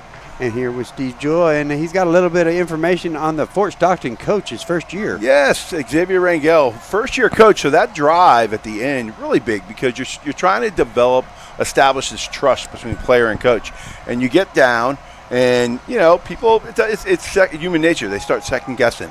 Is coach got us? Are we going to be good? Are we going to be able to do this? And that drive showed a lot of confidence in a first-year coach. So it's a great building block for him. Now, of course, second half comes up. We'll see what happens. I'll give you a quick recap of some scores. I got Wallhawks still tied and still at halftime with Kenya West playing Wolves. In the third quarter down in Monahans, it is the Monahans Lobos 20-6 over the Stanton Buffaloes. At half, we still got Cristobal Cougars 28, El Dorado Eagles 14. And we've got the Coleman Blue Cats are losing to the San Angelo Great Creek Eagles 12-8. All right, we got the Central Bobcats pushed it to 21-3 over Abilene Eagles. They're in the third quarter, 7-11 left. And Denver City Mustangs 22-22 with the Abernathy Antelopes in the third quarter of play. The Sonora Broncos 14, Miles Bulldogs 6. Fourth quarter, beginning of the fourth quarter. And we've got Tahoka Bulldogs up 33-13 over San Angelo TLC Academy. All right, we got the lights out. Little intro for the home team there. Okay, also in Big Spring Pathway Warriors playing their very first game in UIL competition. They are taking on the Monday Moguls, and they are, getting destroyed 30-0 right now. First game's always tough. First game is just creating football. Well, Pathway Academy is only 2-3 years old. This will be their first junior-senior class. So, these young men, it is a brand new school, and I've actually been out to the school. It's a great school. It has a different curriculum. They are a charter school. They're more hands-on approach to teaching than, the curriculum that we are handed in public school systems nowadays. Of course, and when you're building a program year one, you're not expecting to come out the gates on fire. Hopefully, slowly they'll build over time, and I'm sure they'll establish a culture. Yeah, and Pathway has caused Big Spring High School to take a big hit because we lost our entire senior class between our reclassification years. We lost 300 students. We're down to 800 students, and that's the first time I can remember Big Spring being this far under 1,000 students. Well, here we go. Lakeview Chiefs get ready to kick it off. The Fort Stockton Panthers get the ball at the beginning of the second half. Real important for Lakeview to get a stop here. Exactly. Kick it off. Hopefully hold them tight. Hold them inside the 25, and then the defense do the thing, force a 3 and out, and that'll be a big win. So we'll see what happens. I'm sure we'll see the. And if you're Fort Stockton, you want to take this ball and you want to drive it down the field and make this a field goal game. As we get set, and it is Jackson Garcia kicking the ball off. It's almost like they're trying to have obviously a fake onside kick. Ball bounces down there about the 2, picked up there by number 12. That would be Nicky Sotelo for the Panthers. Number 21 got there first, kind of slowed him down a little bit. And Gonzalo Ramos came in as well, number 6. On the play for the Lakeview Chiefs. It will be first down and 10 yards to go. And they're going to spot him at the 22-yard line. So the Panthers will take over at their own 22-yard line. Just beginning the second half of play. 22-12 is your score. Well, let's see. We're going to see what the adjustments are made by both teams. Obviously, the defensive adjustments of the Chiefs and the offensive adjustments of the Panthers. And you can tell it's the first game, and it's been a little bit choppy in the play as the plays are developing. As we get set, as May is back in for Fort Stockton, hands the ball off up the middle. Nope, he kept the ball. Number 9. Mason May on the carry, the sophomore quarterback for Fort Stockton. So and Josh Lemos, number 55, on the tackle for the Chiefs. He gained roughly 6 yards. 6-7 yards, yeah. It didn't look like it was going to go for much, but he carried a couple people with him. Connor Williams kind of got in at the end there as well. Second down and 4 for Fort Stockton. May back in the backfield. 4 receivers set, 2 on each side. Fakes a handoff to Gonzalez and keeps the ball up. And that was my man, Connor Williams. He got in there and busted the play up. He stopped the momentum. Was able to get a hand on him, just kind of hold on and finally wrangle him down. Again, the Energizer Bunny keeps on going and makes a great play for the Chiefs. Gave about 1 yard for May. We'll bring up a third down in about, I'm going to say roughly four. Yeah, that motor's not stopping. Williams was in there. It was a great play. Yeah, he's right in the middle of that defensive line, big number 51. Snap back to May. May drops out, circles off to his left, gets it out there to number 6. That is Aiden Hernandez on the catch. Gets tackled down about the 38-yard line. Andrew Young on the coverage kind of got some help from one of the linebackers. Young was there to kind of start him going down. The linebacker finished it. And we do have a first down for Fort Stockton. So looks like someone's down on the field. Can't tell the number. I believe that it looks like a number. Well, I don't have that number on there, so I can't tell you. 10:32 left in the third quarter of play. Oh, they'll go out and attend to him. When we come in close, we get a pretty good picture. As Lakeview takes the knee. And, pretty much how we expected. Lakeview's defense is a little soft here at the beginning of the third quarter. Fort Stockton just punching up the middle with May to see what they can find there. All right, you better be careful. Calling a defense a little soft. I don't know if they're going to like that too much. Well, if they don't like it, then get tougher and do something about it. Hey, there you go. That's what I say. Hey, that's how you motivate them, right? When somebody offends you, when somebody makes an offensive remark like that, you do your best to correct it. There you go. Well, we're just trying to call it like we see it, right? Well, and they're moving the ball a little bit, but again, I wouldn't say it's not like they ran down the field. So. No, it's just a little bit up the middle, just trying to feel them out. I think we're first down? Yes, sir. We're at first down and 10 yards to go from the from the Panthers 38-yard line. Still early in the third quarter of play. May takes the ball, hands it off to Gonzalez. Gonzalez bowls his way up the middle to about the 41-yard line. Number 5 on the tackle for the Chiefs. That's Xavier Hinojosa. He's a senior defensive back. Looks like he's actually playing probably strong safety. Almost maybe linebacker. I don't know. Yeah, probably strong safety. So it will be second down and about 8 yards to go. They need to get to the 49-yard line for the first down. And that might have been number 6.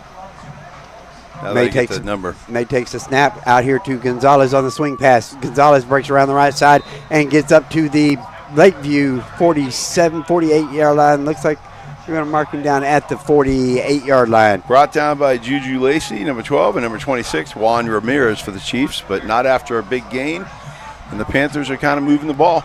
11 yards on the pass reception there by Gonzalez from May.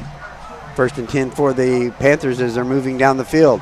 May takes the snap, hands the ball off to Gonzalez. Gonzalez tries to go left, and he drops the ball on the ground, picks it up. Now he's coming back to the right, and he's just circled in there. Yeah, good job, young man, number 12. There was a lot of good plays there. They blitzed the linebacker, and he drew in, got a hold of him, forced the fumble, but it got a little unlucky. The ball bounced right back up to him. Williams then fought through, and like you said, Juju was there. 4 yards lost on the play. We'll bring up a 2nd and 14 play. Good job by Juju not to grab the face mask because his hand was right there, and it was very tempting to do. Yeah, that's one of those ones. If he'd have gotten some yards, would have just been heartbreaking because the defense actually played it well, and he kind of just got lucky with the bounce of the ball. May takes the snap after a 4-yard loss, gets it off out here to the outfield. Hook and lateral to number 4. The original receiver was number 2, Derek Garcia. Pitched it off to Jeremiah. Receiver gained about another 5 yards. We'll put the ball down at the 44-yard line of Lakeview. Gain of about 8 yards on the play. Angel Briones on the tackle. That hook and ladder, that play still works, and it got him a couple extra yards. 3rd and 5 for Fort Stockton. Chiefs weren't overly fooled, but they got him a few extra yards. Exactly. Oh, we got a blitz out here on the outside. Oh, he got outside. He got outside. May swing in the corner. There's a legal block that didn't get called, and May finally goes out about the 28-29-yard line. Let's see where they mark him down at. Looks like they're going to put him at the 29-yard line. Gain of 15 yards on the play. Yeah, it was really close. I mean, I kind of felt like he had his had the side of his hip, but it could have went either way for sure. That outside linebacker come blitzing in. He dove down on the play, and May just went right outside around him, and there's nobody there to stop him. That's the danger of that, unfortunately, and he just took a little too sharp of an angle. May keeps the ball up the middle, wide open, nobody there.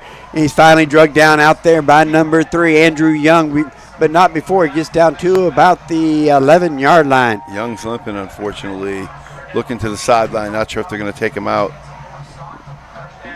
Gained about 25, 26 yards on that play. Yeah, that's a QB read or QB read option where he goes up the middle, looking at the key of the D tackle and the linebacker if they bite on the stretch. Panthers moving quick. May little fake option. Fakes this pitch, takes it up the middle. And he's brought down there by number 22, Josiah Reyna. Gets down to, they're going to mark him down at the 8, so that gain of 3 yards on the play.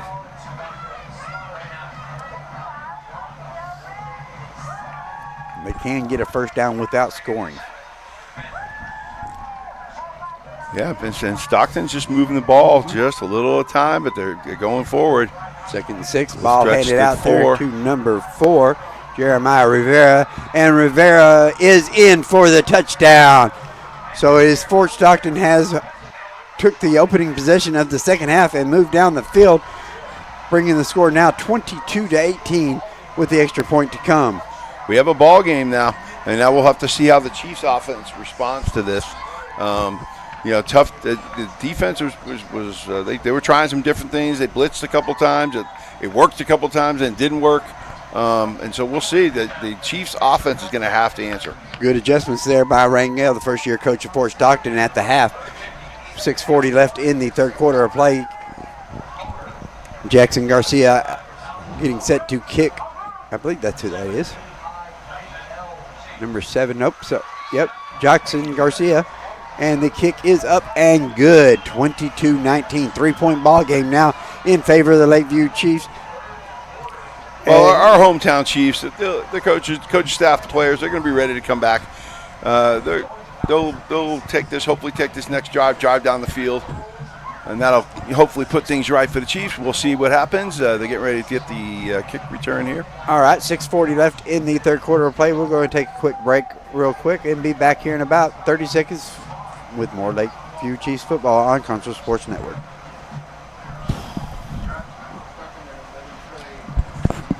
11 plays, 79 yards. Thank you. It was a good drive. Sorry, It was a good drive. Touchdown by May. Who was that score? 4, Jeremiah Rivera.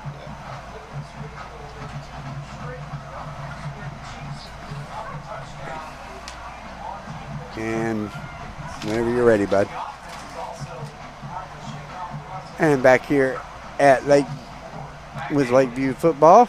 That was an 11-play drive for 79 yards with number 4, Jeremiah Rivera, taking it in for the score, bringing the score 22-19 in favor of Fort Stockton. Here comes the kickoff deep, and the ball will be taken in about the 11-yard line by Chris Rodella. Rodella brings it up to about the 21, where he's met by a whole host of Panthers, and the ball play is finally blown dead. They're going to mark him at the 22-yard line. Gain of 11 on the return. Be 1st and 10 for Lakeview. So San Angelo Central and the Abilene Eagles going into the fourth quarter. The Eagles making bringing it closer. Central still has a 21-16 lead over the Abilene Eagles at this point. Yeah, third quarter of play. It is the Seminole Indians 40-14 over the Bushland Falcons. As we get set here, Alviso setting up behind the center for receiver set. We got motion from the left, and we're going to get the play blown dead here. We have illegal motion on the Chiefs. Yep, someone was moving. They've been snake bit with that call all night. It must be a point of emphasis this year for the referee crews. Every year the referee crews they're explained to that this is what we're going to watch for. We're going to watch for the illegal motion. We'll watch for the shifts. And then they pay special attention. It usually calms down about the third game of the year. So there is 6:31 left in the third quarter of play. It brings up 1st and 15 for the Chiefs. Ball is handed off up the middle to number 10. That is Aiden Rivera. Rivera gets around to the outside and is finally pushed out about the 25, 26-yard line. Rivera came up limping, unfortunately. He showed a lot of good speed, broke a tackle, and burst out to the outside there. But he's coming off the field now. They'll bring in one of their other running backs. Gain of about 9 yards on the play. Noah Cook is coming in. Noah Cook comes in for the Chiefs. Make it 2nd down and 6. Four receiver set, 3 on this near side. Alviso takes the snap, gets it out there to number 3, Andrew Young. And Young is finally pushed out of bounds. They're going to mark him down at the 38. So a gain of about 7 yards on the play. Yeah, he broke that tackle. That's his first catch of the game. Good break on the tackle. So it should be 1st and 10.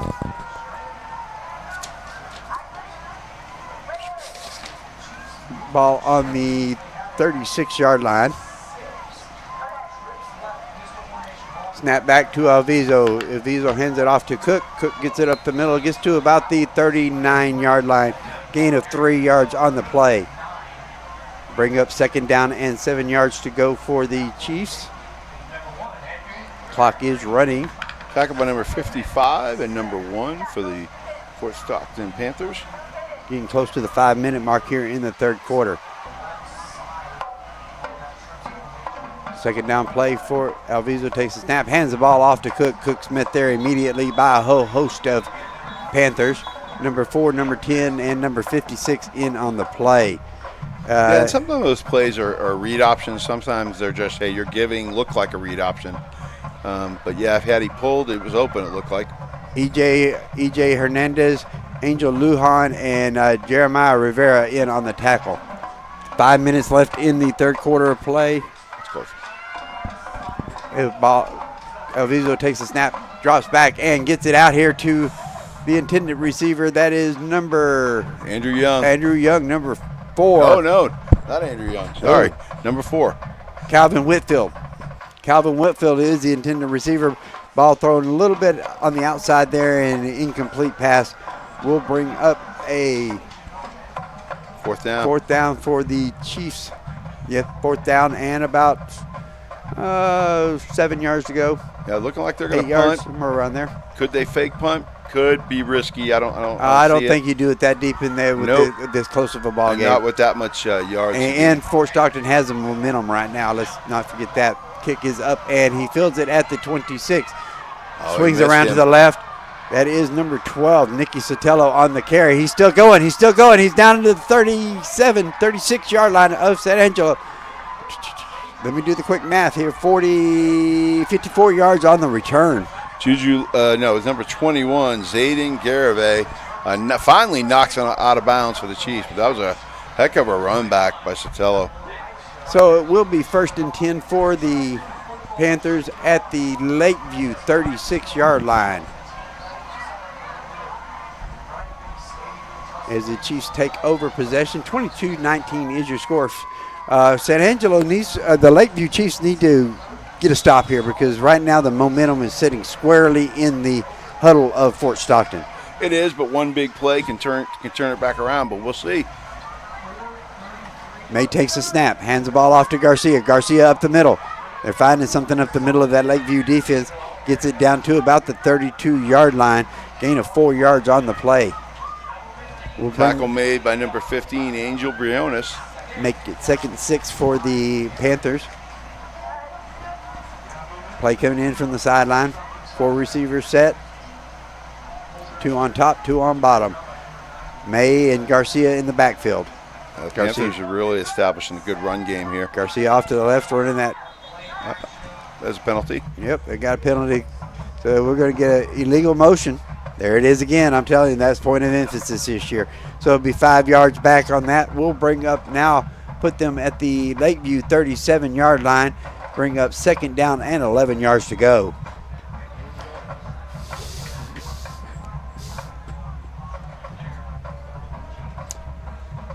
We're going backwards. Garcia and May in the backfield for receiver set. Lakeview jumps. Oh, if the center's got to be paying attention there. Center has to be paying attention. You snap that ball there, that's 5 yards. You get it right back. May takes the snap. Pitch. It out there. Brown. And who came up with it? Can't tell. Yes, we did. Number 26, Juan Ramirez. Well, there's the mistake we needed. That's, that option pitch is always a little, you practice it. They probably don't practice that play quite as much as they do their other stuff. Ball bounced, and now the Chiefs got it back. Well, and as a quarterback, you don't put that ball up there in the runner's face mask. You put it down in his chest where he can catch it right out in front of him and just keep going. Get up that mask, and they can't see. They get all discombobulated, and that's what happens. And it's left hand. He's a righty. He's a righty, so that left-hand pitch is a little tougher. But it's, you stack one side, and you think that you can option the other way. It doesn't always quite work. 1st and 10 for the Chiefs as he takes the snap. Alviso comes around to the left after faking the handoff, gets down to about the... Oh, we got a late hit on the QB. We're going to get a late hit, yes. That's a good call. He came a little late. He was clearly down. Number 10 had him down already. Yeah, So for Fort Stockton, number 10, it was... We're going to gain it. We're going to add about 15 yards to that. Angel Lujan with the tackle, and unfortunately, it wasn't necessarily, I don't think, nothing intentional. He's just trying to make a football play, but Alviso was clearly down, and then he came on top of him. So it's a good call. Unfortunate. Didn't look like it was intentional or anything, but we'll take it for sure. Yeah, we'll take the 5 yards that Alviso scored. Whoa, it's a 15-yard penalty. Another 15-yard penalty is a 20-yard gain on that. It will put the Lakeview Chiefs 1st and 10 at the Fort Stockton 42-yard line. Yeah, that's 2 big plays. Told you, momentum could shift quickly. Rodello in motion, fakes it to Cook, going deep to Juju. Oh, that was in Juju's hand. We're going to get interference. Oh, we got pass interference. Yeah, there's no doubt about that. Will be interference. That will be a 15-yard penalty because it's not a spot foul in high school, which I don't like that rule. He almost had a one-handed grab there, too. Mm-hmm. He almost pulled that thing in. And I don't like that about interference in high school because of the fact that if you're beat deep like that and you're a defensive back, you just reach out and grab and pull them down. You're only giving them up 15 instead of touchdown. Yeah, and they know it, too. I promise you. As someone who's coached safeties and corners, my one thing was, hey, if you got beat too bad and they're way downfield, take the penalty. Take the penalty. Grab him and hold him, do something. Don't let him, maybe you get lucky and they don't call it. But that's a good call by the official. He was on top of it. We'll take the 15 yards. Again, we're doing well here. Let's keep moving the ball, put it in the end zone. 3:22 left in the third quarter of play. 1st and 10 from the 27-yard line of Fort Stockton. Got motion coming across. That is Rodello. Oh, that's number 4. Whitfield on the carry. Gets down about 8, 9. Give him right at 9.5 yards. Yeah, he's close. He's close to that first down. A little jet sweep. It works well, and it'll set up a couple other plays here. 9 yard and 1.5 foot. Yeah. So we will make it a second, and we're going to say a short one here from the 18-yard line of Fort Stockton. Alviso takes snap. Cook next to him in the backfield. There's Whitfield in motion. He's wide open if he hits him. He's got 2 of them. He overthrew him. That might be a penalty. No, that's a good way to get your receiver killed. Well, yeah, that's true. You throw it up there a little lofter like that. Hey, number 12. Hurt. Noah's hurt. Well, and number 12 showed some restraint because he could have blew up Noah out there. He's got a cramp. Okay. If it's just a cramp where he's okay, he'll just need some. Yeah, they're stretching him out. So we're going to go ahead and take an injury timeout. We'll take it with them back here in 1 minute on the Concho Sports Network. And recovery time is never convenient. But the last thing you want to do is wait for answers. At Angelo MRI, you are more than a number. We can get you results within 24 hours at a price you can afford. So when you need to get back into the game fast, tell your doctor you want to go to Angelo MRI. We hope you don't need us this season. But in case you do, remember, it's your health, your choice, your MRI. Would you like a time-lapse of your construction project? Damon Bell Photography and Drone Services. Need to check your roof for hail damage but don't want to climb up that rickety ladder? Perhaps you're selling property. We also cover sports and weddings. Damon Bell Photography and Drone Services. First Community Federal Credit Union's Platinum Visa is a giant of a credit card. With great low rates, no annual fee, no balance transfer fee, and even a rewards option, First Community's Platinum Visa is the card for you. With security as a high priority, you can lock your card in case it's lost, stolen, or just to limit its use. So be smart, bank smart with First Community Federal Credit Union's Platinum Visa.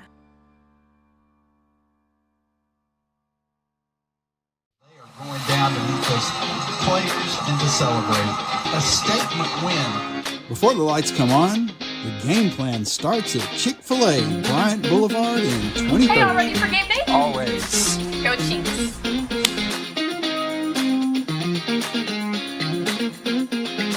Official chicken sandwich of the Lakeview Chiefs on Concho Sports. Thank you. My pleasure, and you have a good day.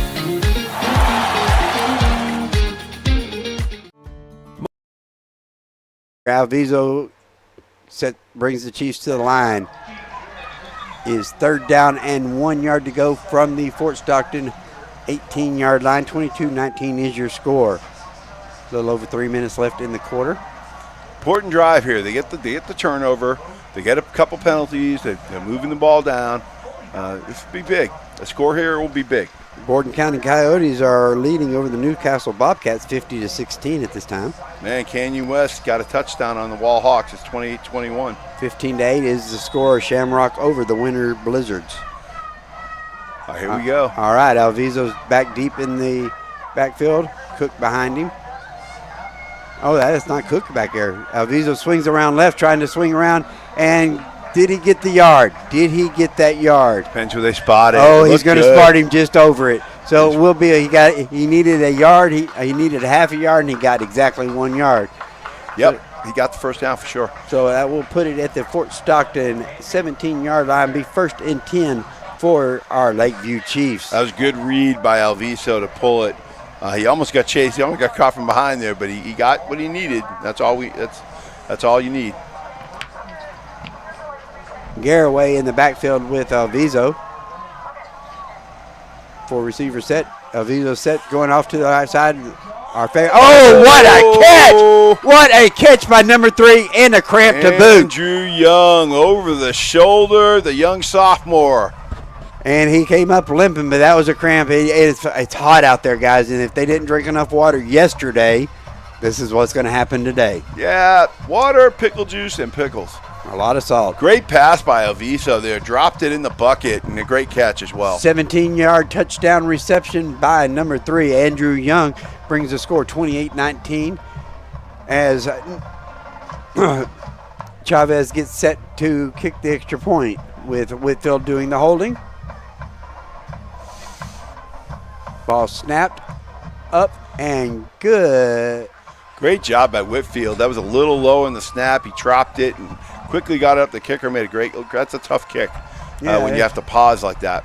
I believe his number 56 is a short snapper for him. Yeah, it wasn't a terrible snap, but it was just a little short, and that pauses the kicker. But he did a good job. And that's Matthew Garza. He's been doing a pretty good job all night long. 1:58 left in the 3rd quarter of play. 29-19 is your score. That's a big drive right there. Big drive. Way to answer. With the read to get the first down, and then he drops it in the bucket. Andrew Young, great catch, of course. We got Grave Creek. They're down now. Coleman Blue Cats took the lead 16-12, 4th quarter. You got the Lubbock Estacado Matadors 47-13 over the Lubbock Westerners. You got the Central Bobcats extending their lead. They're now up 28-16 on Abilene with 7:29 left in the 4th. The Menard Yellow Jackets 16-0 over Bront. And Sonora is over Miles Bulldogs 14-6. Woo, we got a score. Brownwood Lions 10, Abilene Wiley 0. Wow. That's a big one. That is a big one. And right now, Lakeview's next week's opponent is down 52-0 to the Canyon Eagles. And that's the Snyder Tigers. Yes, sir. That's a big score for me. We got a 52-27 is Sterling City over and the kickoff Grand Falls as the ball is kicked off deep, picked up at the 5-yard line there, carried up the middle. That is number 3 on the carry, Jeremiah Hendricks. He gets it all the way up to the 45-yard line. 40-yard gain on the return. Fort Stockton's had some really good success on the return, and they've got some big kids on the return. They run real well. So it will be 1st and 10 at the Fort Stockton 45-yard line. All right, we need another turnover, another stop. We'll see what the Chief defense will give us here.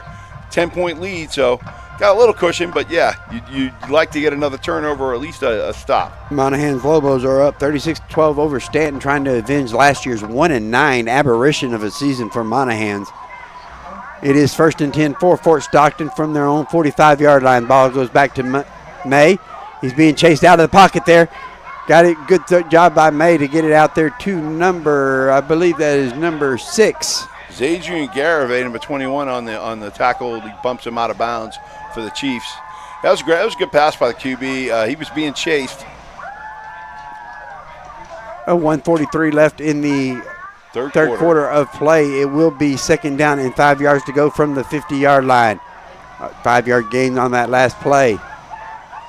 May sitting in the backfield. Garcia next to him. 3 receivers up top. Ball handed off to Garcia. Garcia did not get. Oh, there was a face mask, and it got called. Yeah, they saw it. He barely got it, but So he got that- it. yeah, Unfortunately, he got fumbled here too. Good job. There was a fumble on the play. Yeah. Number 51, Connor Williams, comes up with the ball, but it's not going to matter. There was a face mask on the play. It will be 15 yards, and we got a cramp. Yeah, unfortunate. He barely. I mean, he caught his face mask. Definitely, it's the right call, but he barely. He just pulled it just a shade, and that was just enough. And everyone saw it. So that will bring up a 1st and 10 for the Fort Stockton Panthers from inside Lakeview territory at the 35-yard line.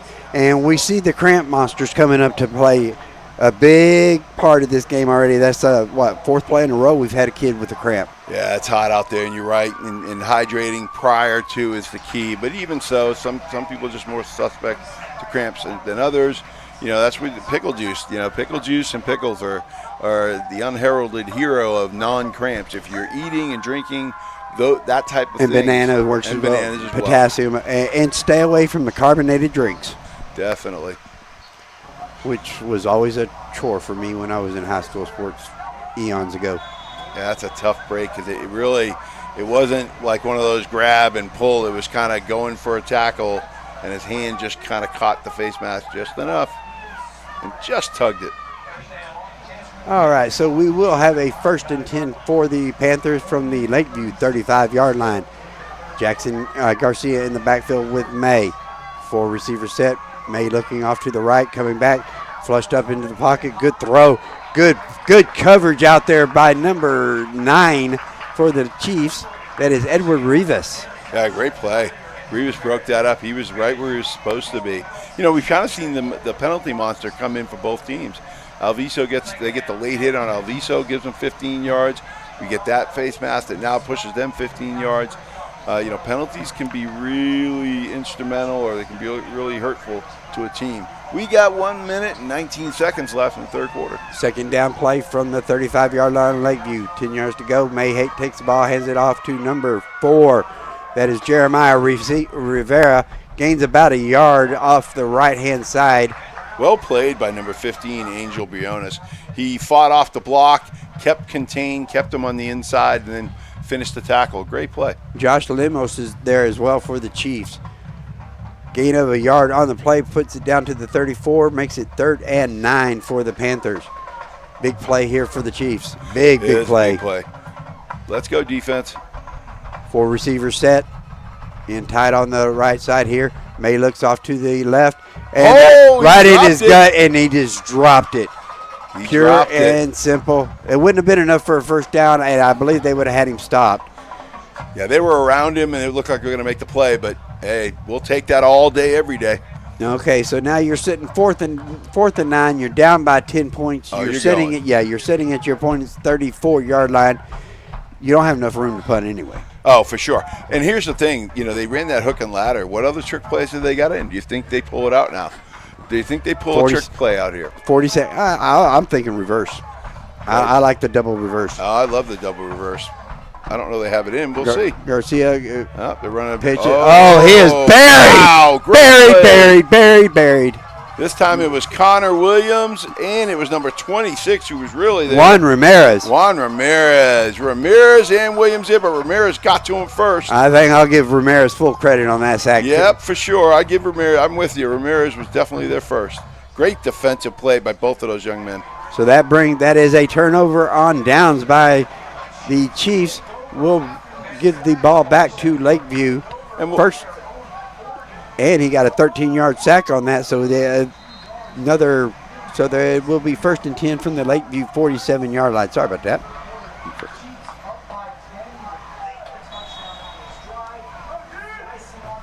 Alviso in the backfield. Fakes a handoff, and that was going nowhere as number 22, Cameron Sexton, jumped in the middle of it. The junior got up and knocked down the pass intended for Cook out there on the swing pass.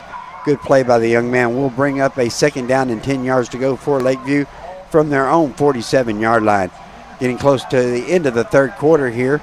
Your Lakeview Chiefs up by 10, 29-19. Alviso takes the snap. Looking off to his left, gets it out over the top of Chris Rodillo's head. Incomplete. Yeah, he just missed him. We'll bring up a 3rd down and 10 yards to go for Lakeview. Clock is stopped on the play.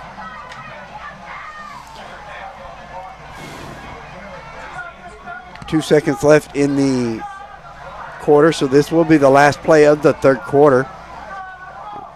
3rd down, last play of the quarter. I think I'll go deep. There he goes. Called it. Oh, there's interference out there. There's got to be interference. We getting it? No. Number 2 was holding on to the intended receiver, Jeremiah Rivera, and no call, and the Lakeview Chiefs are down there letting the coaches know it. Well, letting the officials know it for sure, right? Oh, yeah, that's what I meant to say. Coaches, officials, they're all adults, supposedly. Well, and here's the thing. When I coached DBs and corners, and safeties, I always tell them if you get your head around just a little bit, you might get the benefit of the doubt on that hand and the body. And although I'm with you, I think it was a penalty. The man in stripes is the only guy that counts when it comes to those things, and he didn't call it. So 4th down, right? Yeah, we will be when we come back. Quarter. When we come back to Fort Stockton, it will be the beginning of the 4th quarter. 4th down for the Lakeview Chiefs. Back in 30 seconds on the Concho Sports Network. We have roots because our roots run deep, right here since 1963. And we're still here for the moments that matter, today, tomorrow, and for generations to come. And now we're ready for what's next, helping families and businesses build their future. Texas Bank, rooted in 1963, ready for what's next, serving our community for generations. Fort Stockton, it will be a 4th down play, 4th and 10 from their own 47-yard line. And they are going to go ahead and punt as I could see Cook doing the counting to make sure everybody was out there. Ball is snapped. Garcia puts his foot into it and gets it up. Take it in there about the 15-yard line. Shimmy and shake. Coming around.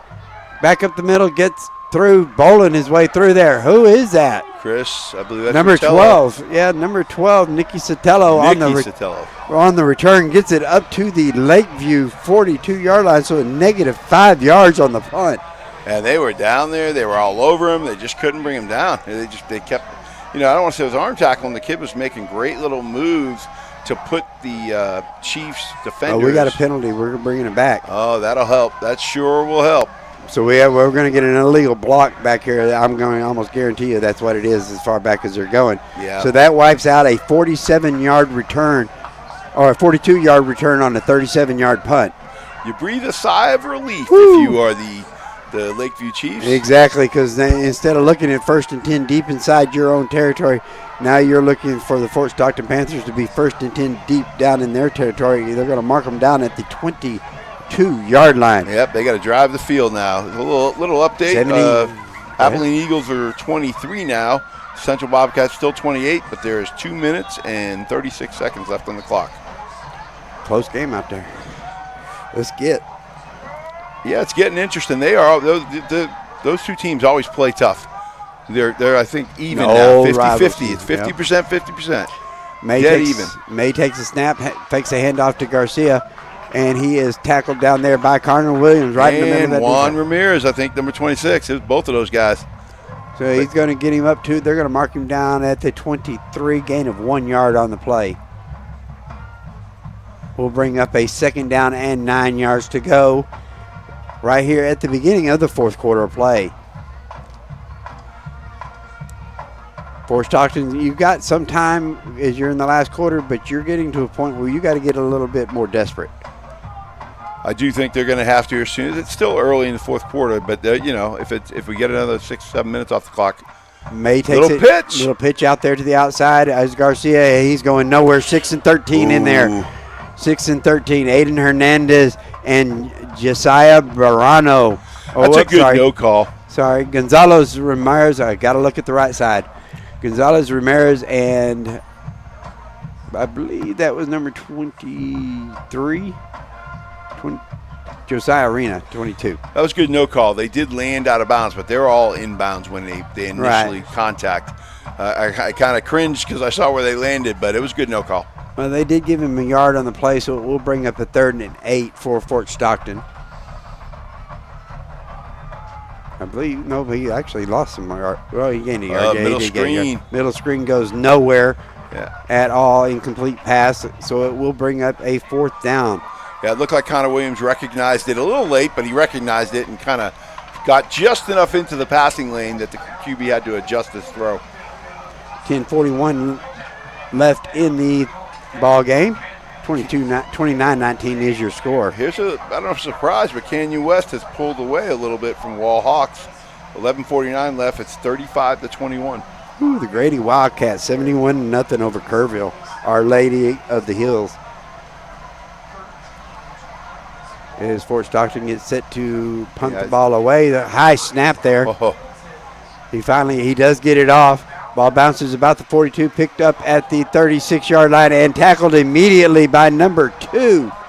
That's a good tackle. Derek Garcia in on the tackle of Juju Lacey, who picked up the ball and was met immediately. Good job there by the gunner. Yeah, that's it. That open field tackle, no yards gained. I mean, that's a great play. I'm sure the coaches for Fort Stockton are real happy with that young man. So it will be 1st and 10. Ball sitting on the Lakeview 38-yard line. One more update. You got Coleman Blue Cats still up on the Grape Creek Eagles 16-12 with 7:19 left. Final score, Monahans Lobos 36-12 over the Stanton Buffaloes. We got 1st down and 10 yards to go from the Lakeview 38. Ball is on the ground. That's and a it is fumble, picked and up. It is recovered. It is picked up by number 55. That is Rogelio Marquez for the Panthers. Big break there. Big break for the Panthers. It will be their ball on the Lakeview 30-yard line. 1st and 10.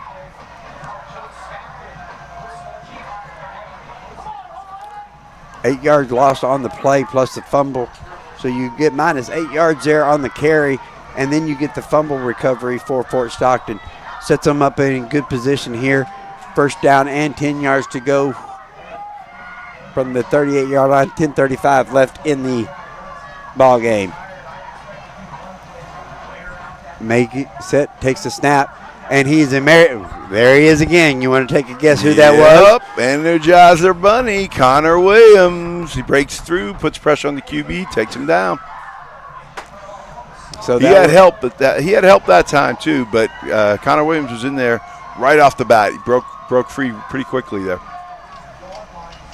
So gain a loss of about 5 yards on the play. I had him at the 28, I'm guessing. So about 1st and 15, 2nd and 15 now. As May sets back, four receiver set, 2 up top, 2 on the bottom. He's looking down deep, little short pass. That was off the shoulder pads of number 12, Nicky Sotelo. Number 15 read that pretty well and was kind of got in the passing lane just enough to alter the throw. He may not have made necessarily touch the ball, but Briones was in the way, and it caused the QB to kind of throw it just slightly behind. So it will bring up a 3rd down and 15 yards to go. And there's 9 minutes and 50 seconds left in the fourth quarter. Clock will start on the snap. Ball sitting at the 33-yard line of the Lakeview Chiefs. So it's 3rd down and 13 because they were at. Ball is out here to number 6, Aiden Hernandez, and he is swallowed up immediately. They're going to mark him down about the 29-yard line. Garavay, Isaiah Fuentes, both didn't necessarily tackle him, but they stopped him, held him up. Good play on a little quick pass. Brings up 4th down here. All right, let's go D. Ball sitting on the 29-yard line. Defensive coordinator, it's time to do your thing. He's been doing well. See if he can dial something else up, and that'll kind of cause some problems and stop this Fort Stockton offense. 4th down and 9 yards to go for Fort Stockton. They really need something long, something short, maybe something crossing. First down. They need to worry about a first down here. Yep. Major looks back. Oh, good job there by number 15 for Lakeview getting his hands in there. That is Angelo Briones. Great job. They read that. They saw Stockton went with a short pass to kind of like you're expecting me to go long, we throw something short. But the defense, the Chiefs defense read it all day, every day. We got 8 minutes and 57 seconds left in the 4th quarter. Chiefs ball from the 29-yard line. Lakeview 29-yard line will be 1st and 10 for Lakeview. Now let's go ahead and run the ball and run this clock. Just run the clock. That's what I'm talking about. First down, 3 yards in the cloud of dust. Let's go back to the old Army wishbone. And I'm showing my age there. I don't know if they're going to do that, but hey. Hey, Barry Switzer did great with it. Go for a little pass. A little screen out here to number 10, Aiden Rivera. Rivera gets down to about the 32, 33-yard line. That surprised me a little bit on the play call. Worked fairly well. Jeremiah Rivera, number 4 in the tackle for the Panthers. Gain of 4 yards on the play. Will be 2nd down and 6 yards to go for Lakeview. More importantly, the clock keeps moving. That's the confidence you have when you have a senior quarterback who's been with you. He's in his 3rd year, and he's a guy you can trust. If he's a sophomore, if he's someone in his 1st year, you probably don't call that play. Well, and these boys have been playing together since 7th grade, so they know each other really well. Yes, sir. Little jet sweep. A little jet sweep there as number 4 goes around the outside. That is Calvin Whitfield, of course. Gets him all the way down, takes it down to the 50-yard line. Gain of 17 yards on the play for the first down. Will be 1st and 10 for the Chiefs. Only bad thing is he needs to go down inbounds there. Right, and it's sort of counterproductive to you tell them don't go out of bounds, stay in bounds, and all of a sudden you're out of bounds, get out of bounds. 4 receivers set, 2 on bottom, 2 on top. In the backfield is Aiden Rivera. Oh, we're going to get a pass interference out here? Yep, pass was intended for Andrew Young. We're going to get a call on number 13, Josiah Baharano. Yeah, he was on his back. He's on now. I didn't do it. What are you talking about? Well, that's what everybody says, right? You never say I did it. I didn't do nothing. And as a teacher, I hear that all the time. I didn't do it. I was looking right at you. Well, the guys that never get their name called like to kind of try to recognize them really quick here. Number 75, this is the offensive line of the Chiefs. Manuel Jimenez, number 75. Number 56, Matthew Garza. Number 63, we got Quentin Darter. Number 57, J.J. Willis. And number 50, and that is rounding out Anthony Lopez, the unsung heroes. It is Cristoval, 35-14 over El Dorado as the ball goes out to the outside here. Rodello takes it around the right-hand side, gets down to about the 24-yard line. Gain of 11 yards, 12 yards on the play. They put him down to the 23, so it will be 1st and 10. Got 7 minutes and 57 seconds left in the ball game. Yeah, the Chiefs are getting the edge with these jet sweeps. They keep working, keep going to it. There's nothing wrong with keep calling it. Not at all. Ball deep in Fort Stockton territory. The Chiefs' young O-line's been doing well tonight. A lot of those points come from good blocks from the O-line. Exactly. They got a chance here to grab some more momentum going into next week's game. Got the handoff to Cook up the middle by Avizo, and he is piled up there, but he's still pushing forward. He's finally going to be knocked down. I got about another 3 yards in with that push. That was big. That push was big. They're going to mark him down. Oh, it looks like about the 17-yard line, so a gain of 6 yards on the play. Brings up a 2nd down and 4 yards to go. Well, this is the kind of drive you wanted, right? You wanted nice and slow, keep it on the ground. They went out of bounds a couple times, wish they hadn't, but that's okay. They might be moving a little fast for my taste, but that's just me. 1, 2, 3, 4, 5, 6. We're our seventh play of the drive. So, we had a false start over there on number 2, Rodello. He flinched on the snap, but nobody else moved, and he was split out wide, so he should have been able to have that 1 second to get reset. No. If he moves at all, he can't move at all. No, he can't move. He can adjust, but he can't move like he's going forward. He must have moved. He dipped. He did that dip. Yeah, they're going to call that all day. So that will drop him back 5 yards. Bring up a 2nd down and 9 from the 22-yard line. Alviso out here to the right-hand side. We lost him there. Intended receiver was Juju Lacey, incomplete. We'll bring up 3rd down. What are they going to dial up here? They're inside. They're at the 23? Yep, 23-yard line. 23-yard line. Let's see what else we got. Coleman Blue Cats have defeated the Great Creek Eagles 16-12. Let's see what else I can find here as we get set to take the snap. 6:32 left in the 4th quarter here. Rivera the run back got started there. He was leaning forward. That's going to be called on number 10. That would be Aiden Rivera. They're going to get him. He was sort of just leaning forward just a little bit. Yeah, he got excited, ready to go, trying to make a play. Get out there and get out into the pattern.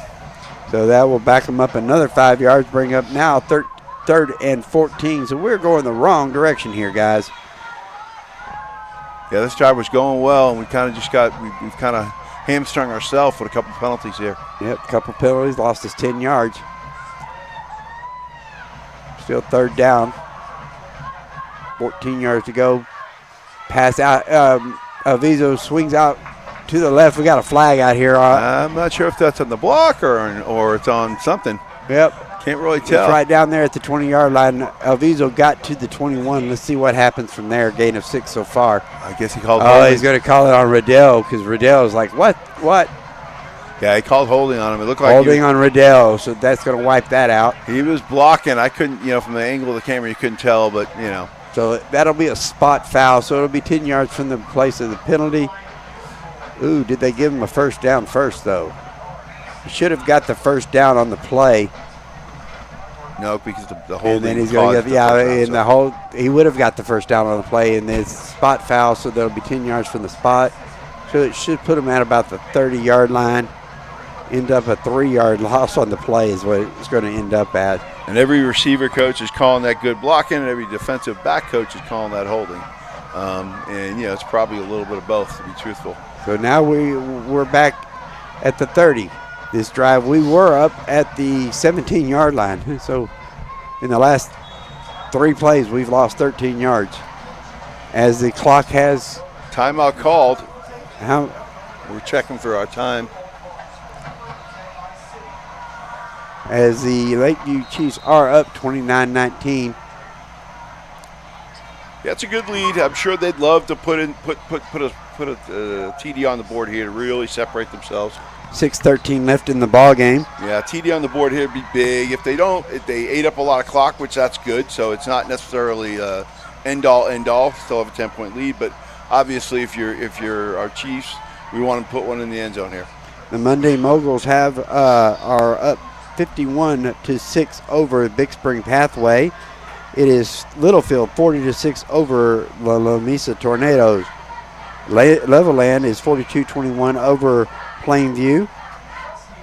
The Abilene Eagles and San Angelo Central Bobcats 28-23, 2 minutes left in the 4th quarter of play. That's close. Every time they play, it's close. Canyon Eagles 58-13 over the Snyder Tigers. The Roscoe Plowboys and Colorado City Wolves are tied at 22 with 5:59 left in the ball game there. The El Paso Isleta Indians 30-14 over the Big Spring Steers. 2 minutes left in that ball game down in Big Spring. Walls inched a little closer. They're now down 35-27. Defending Still got state 8 champ. minutes. Yep, and there's 8 minutes and 40 seconds left on the clock. So still anyone's ball game there. And Andrews Mustangs 16-7 over the Clint Lions. You know, 3rd down and 7 yards to go for the Chiefs. Little floater out here to number 3, Andrew Young, is a completion, and it will be a first down. No, They're going to mark him down at it's the 4th down. Fourth. There was 3rd and long. Yeah, it was 3rd and 7. He gained 11. No, it was 3rd and long. Remember the penalties. I am counting the penalties. Was.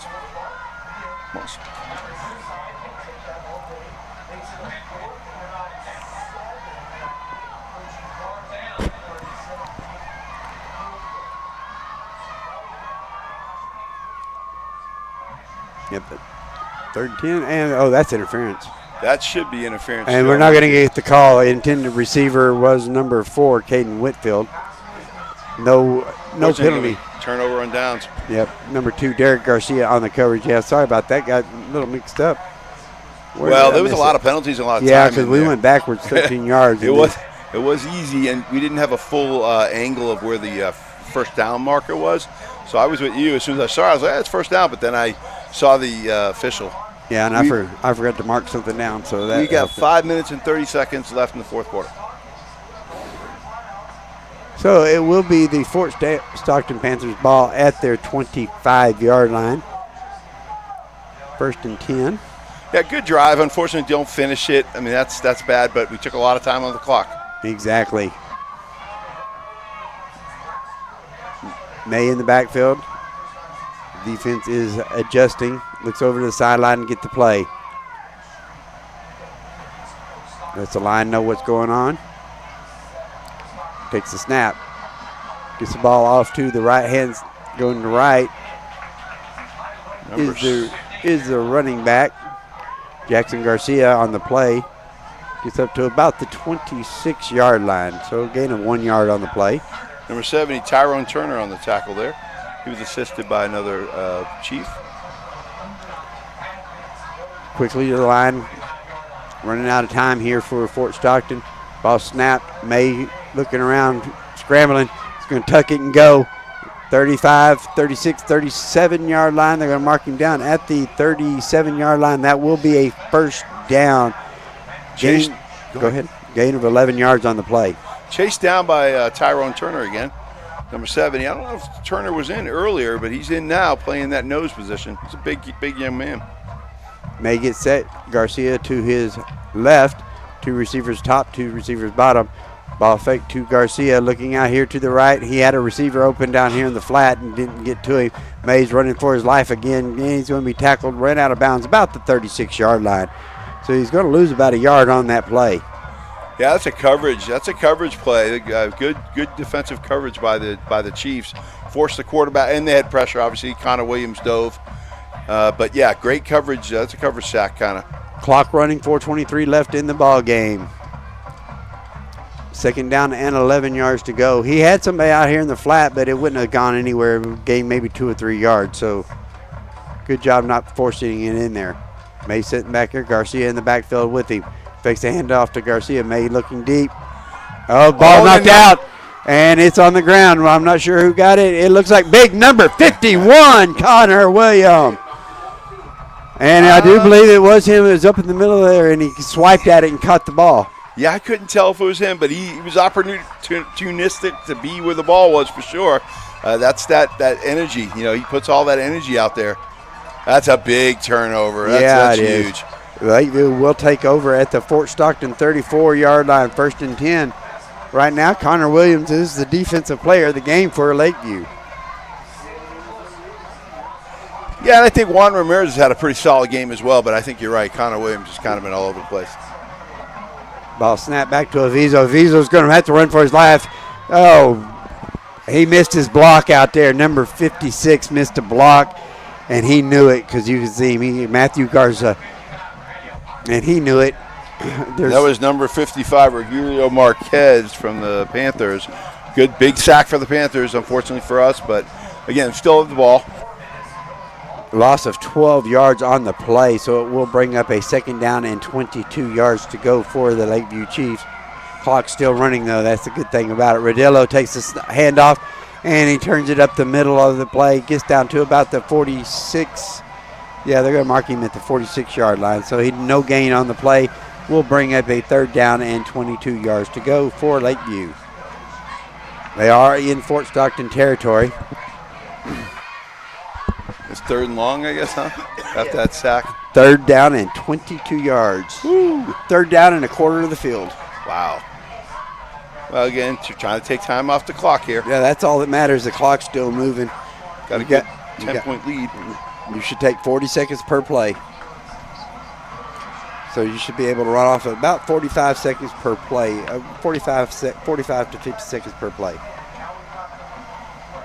Alviso takes a snap, looking out to the left, gets a little floater out there to Rodillo. Rodillo is finally drugged down there by number 5 for the Fort Stockton Panthers. Yeah, Jaden Rodriguez. Gain of 11 yards on the play will bring up a 4th down and 11 yards to go. But importantly, Rodillo stayed in bounds. 2:46 left in the ball game. Yeah, and we do have a timeout here called by Fort Stockton. Good usage of the timeout by the coach. So we'll go ahead and stay here as this is a very important play in the game. 4th and 11 from the Fort Stockton 37-yard line. I think if I'm San Angelo Lakeview, I just try to get something a little bit off the field. If I get the 1st down, I get it. If I get 10 yards, I'm 10 yards deeper because we're really too close to punt right now. Oh, for sure. Yeah, you're right. And they sent Young long that time to try to draw everyone with them.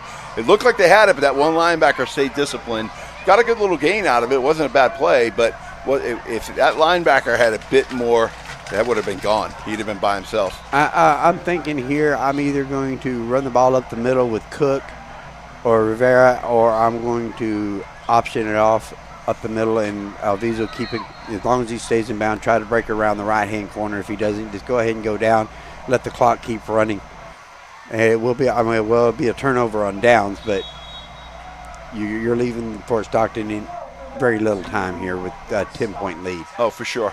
Yeah, that's the priority number 1 for sure, is not to give them anything and take more time off the clock so you can get a 1st down grade. There's a crossing hand. Wow. Wide open. Rodillo wide open down the sideline, and he's knocked out of bounds. That's that trust, man. You know, Chris Alviso's been there a while. He's been through it. They trust him. That was a great play call, great throw. He broke wide open. Just everything was positive there. 25 yards on the completion there, and that's pretty much a stake in the heart of Fort Stockton, as Lakeview could just basically run out the clock here. I believe Fort Stockton may have 2 timeouts. Yeah, I think you're right. There's not probably not enough time. Obviously, let's finish it out. Let's hopefully we drive. We got 2 minutes and 40 seconds left officially on the clock. Right. He's going to go ahead and take the snap from deep. So here comes that cross, fakes it up, Cook up the middle. Oh, that's bring it around the in. left-hand side, and that's the ball game, guys. It's going to be in for the 12-yard touchdown as Cook takes it around the left-hand side for the Lakeview Chiefs score. Pushes the score to 35-19 in favor of the Lakeview Chiefs. Point after to come.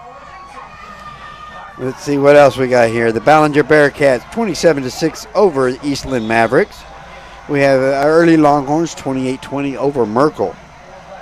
58-0 as Mason Punchers over the Reagan County Owls. 36-7 in the third quarter is Bangs Dragons over the Dublin Lions. 34-30 Eden Bulldogs over the Paint Rock Indians. And we have a timeout called by Lakeview. So something was going on there. We'll go ahead and take this timeout with them and take our final commercial break here on the Concho Sports Network. With great low rates on new, used, and refinance autos, we can save you money. First Community has great payment options and low prices for GAP, extended warranty, and credit life insurance, so we can make your payment fit your budget. Contact First Community for your auto financing needs. At Schertz Landscape, we care about the quality of trees that you put in your landscape.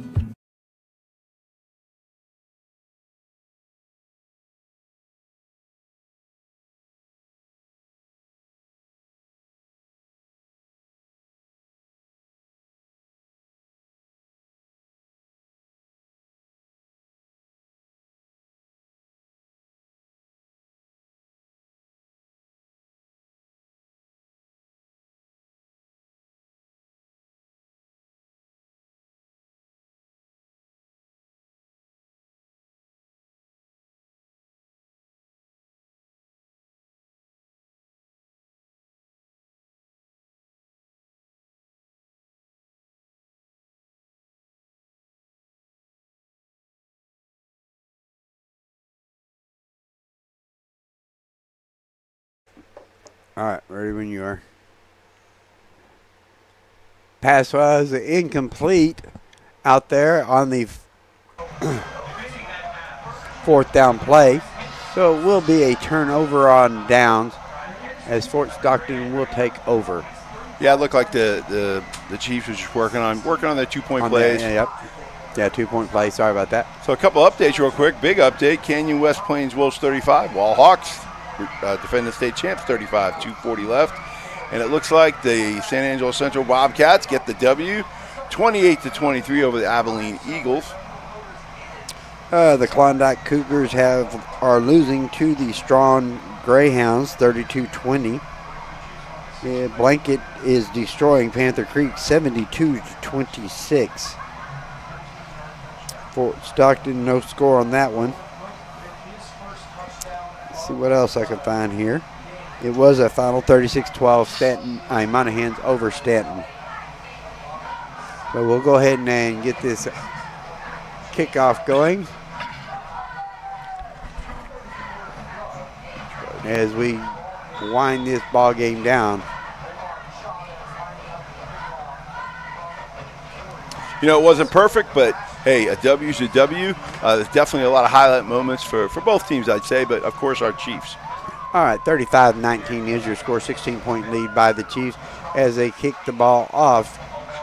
It will be bounced about the 22, be picked up at the 18. He'll just take a knee there, and it will be 1st and 10 as it is number 2, Derek Garcia, on the reception of the return. Good old pooch kick. That's is a strategy where you pooch it short, try to get that exact same thing to happen where it hits, it's tough to catch, and possibly the returner catches it, stops it, and takes a knee. I don't think he was really trying to take a knee. He was trying to catch the ball, but he may have been taking a knee, but we'll see. But that's a strategy used by a lot of teams. They'll do. We call it the pooch. Pooch right, pooch left. And let's see what Fort Stockton does. Do you just run out the clock here because you're down by 16, or you show some pride and go up for it? Oh, you definitely going for it. They're working. This is non-district. Yep. They're working for definitely for the district game. So I think they definitely go. 2.5 minutes left in the ball game here. Yeah, working the 2-minute offense for sure. Yeah, get a little bit of practice going in.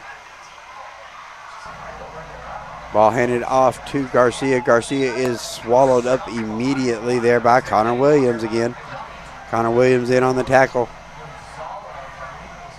He's down at the 15-yard line, loss of 4 on the play. Brings up 2nd down and 14 yards to go. Clock is moving. Quickly the line is May and the Panthers. Ball snap, fakes the handoff to Garcia. A little floater out here, should have been picked off. It was picked off. Number 24 that is Isaiah Fuentes, takes it in for the pick 6. And there you have it, folks. 21-yard pick 6 and that should do it right there. It brings the score up to 41-19.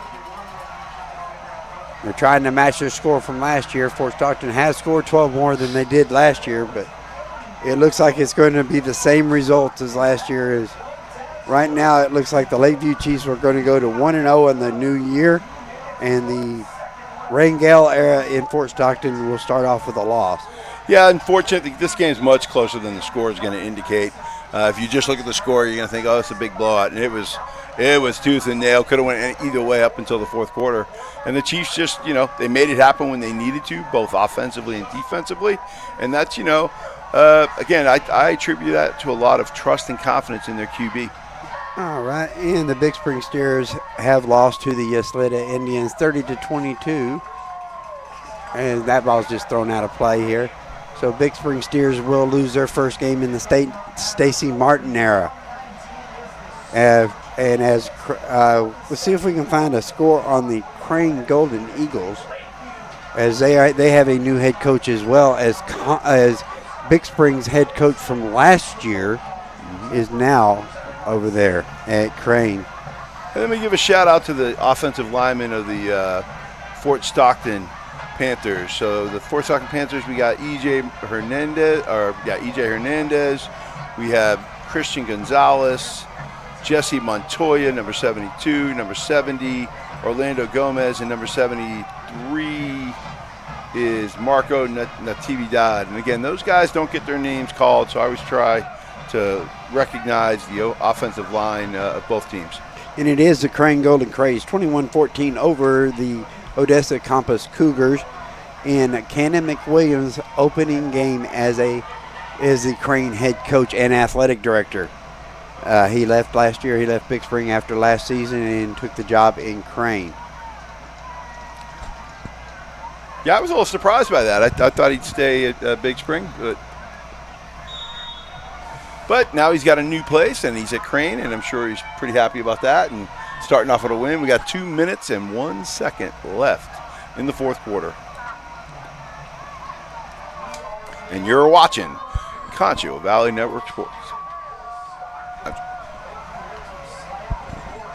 Anyway, ball is kicked off deep, picked up at the 15-yard line.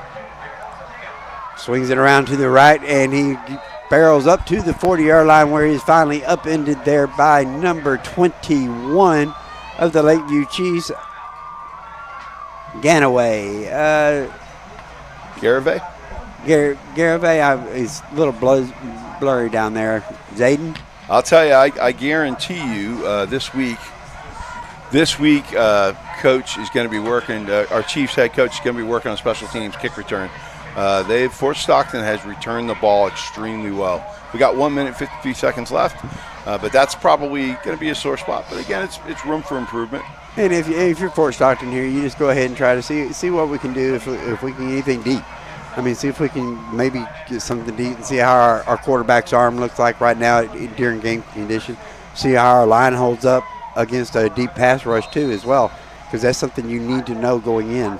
For sure. I don't know if the pick six scares them and they just say, let's try to run it or not. We'll see. At 41-19, pick six don't bother me. 41-19, 47-19, it don't matter.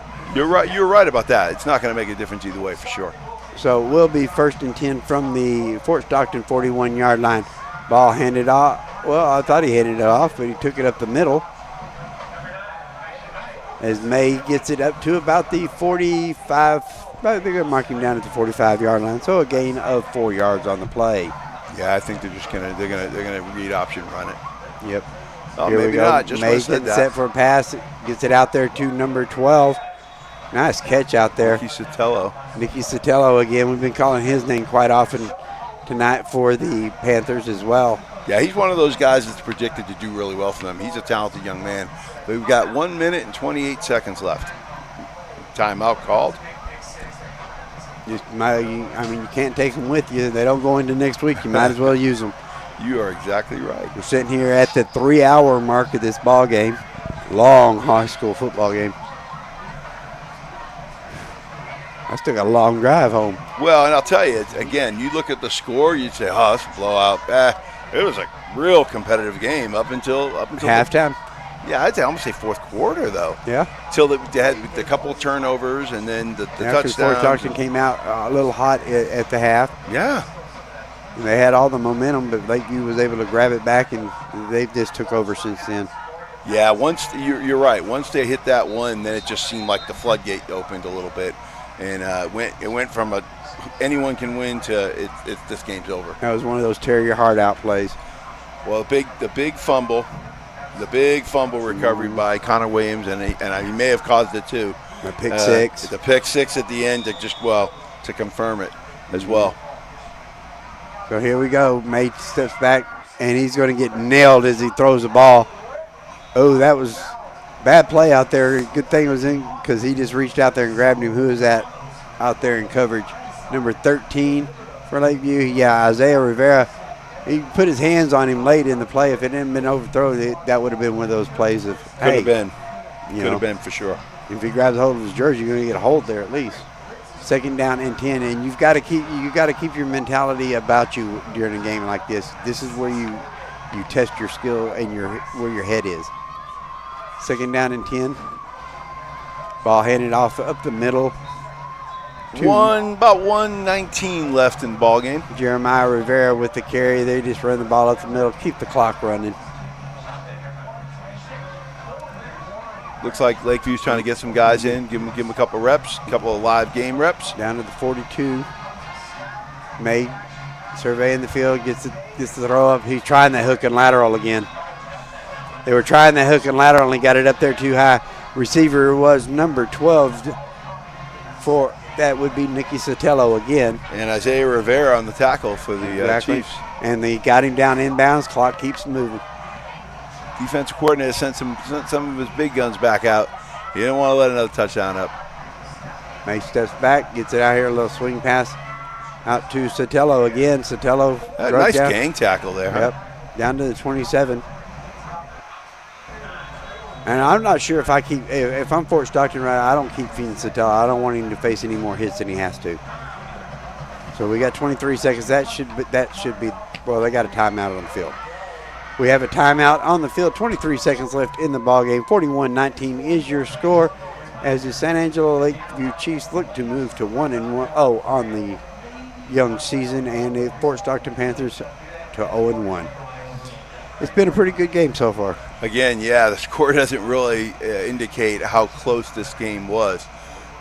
Once it got broke open, I think you're right about throwing to Sotelo with 23 seconds left. I think after that last one, they're going to be like, all right, let's take a break. We don't need you to get dinged up. Exactly. When the game's over. You're, from what I've seen, he's their primary weapon, and that's the last thing you need to do. Get it in a meaningless game, really. I mean, this is a meaningless game. I know it counts in the standings, but it's not a conference game. It's not a district ball game. For sure. So, yeah, they're working on some things probably too. But yeah, I think I'll be surprised he touches the ball on this next play. I'm almost surprised that May's in there actually. Just take the ball. Oh, he's going to throw it. He's going to get it out there, and he threw it out of bounds. Well, they're playing aggressive. Yeah, you know, they're playing aggressive, and you can't fault the team for playing aggressive. Intended receiver was Derek Garcia. So that is incomplete. We'll bring up a third down. 17 seconds left in the ball game.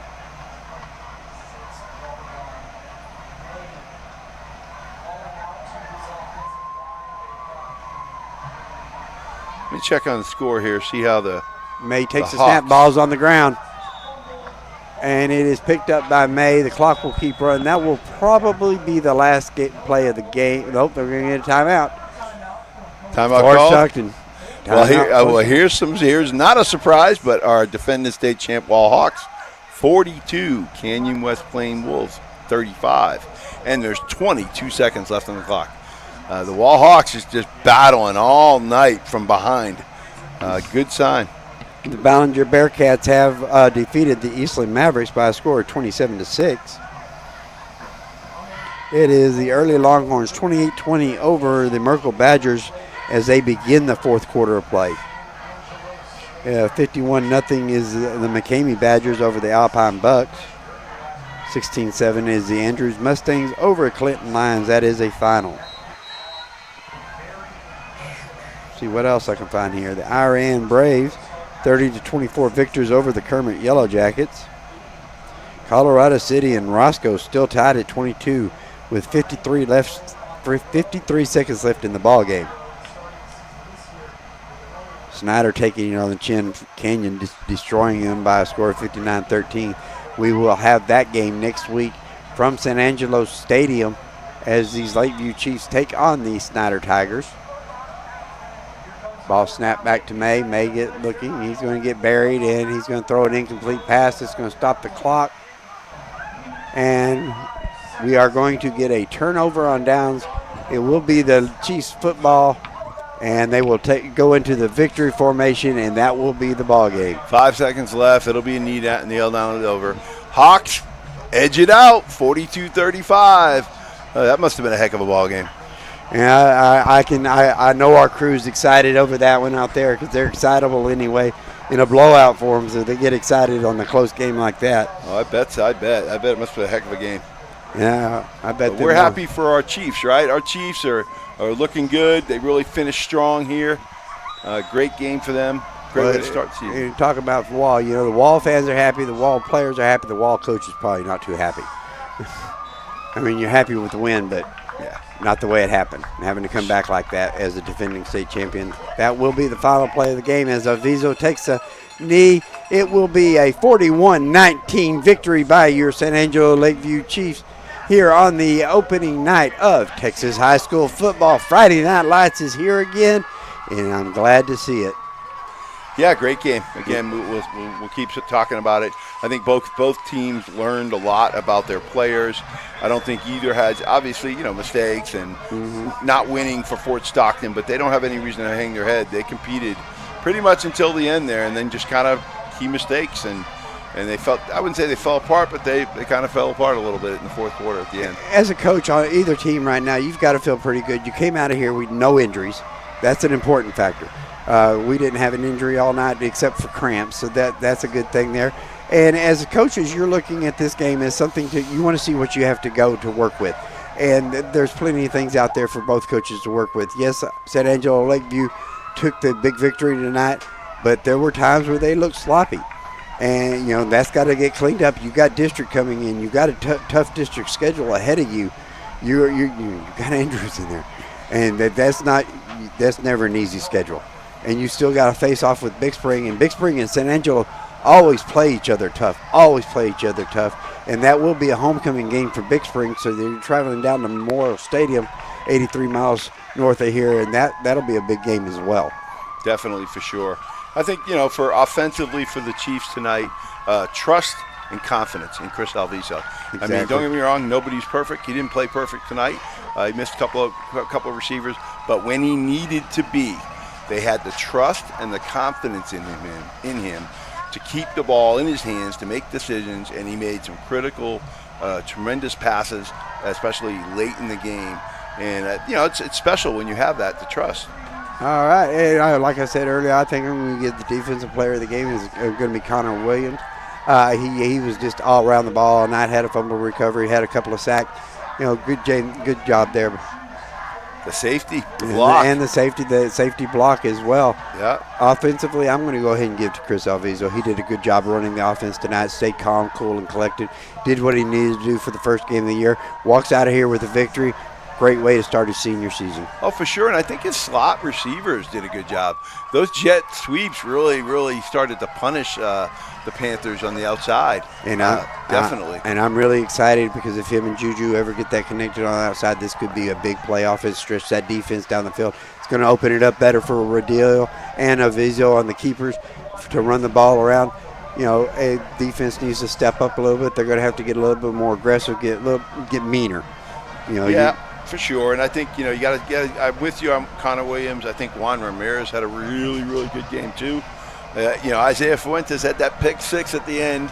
I wouldn't say it cinched it, but it was big. It kind of made it for sure. It's over. Let's stop. We can turn the lights out. The final nail there. Definitely. So a great game by the Lakeview Chiefs tonight. More to work on for next week as they get set to host the Snyder Tigers in their home opener. I hope we see everybody out there. We want to go ahead and pack that stadium as full as we can. Lakeview's a smaller school, but let's get a bigger crowd out there than Central does. Let's show these guys that, hey, we're alive and well down here on the north side of San Angelo. Hey, the north side pride, right? Exactly. You hear about it every day, and they live it every day. So north side, hey, the shout out to you guys. Show up next week in San Angelo Stadium. We're taking on the Snyder team that's coming off a big loss, and so we got momentum, and we're ready to go 2-0 next week. All right, so this will wrap it up tonight. I would like to thank AJ, our producer back here. He's been trying to keep us on air. Steven, I've had a great night with you here tonight. It's been a great ball game.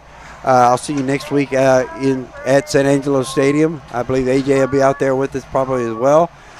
And we'll go from there. 1-0 on the season. Great start to the season. We look forward to the game next week against the Black and Gold Snyder Tigers. Yes, sir. And I appreciate working with you and AJ as well. It was a good night. First time we all worked together, so we had some, of course you can have up and downs, but we did. I think overall it went well. And I think we're both looking forward to next week. I'm looking forward to a great season of high school football here on Concho Sports Network. This is Brandon Halford signing out for Steve Jewell. I will get it correctly in a minute. My voice is going out here as if you cannot tell. And until next week, take it easy. Take it as well as you can. See ya.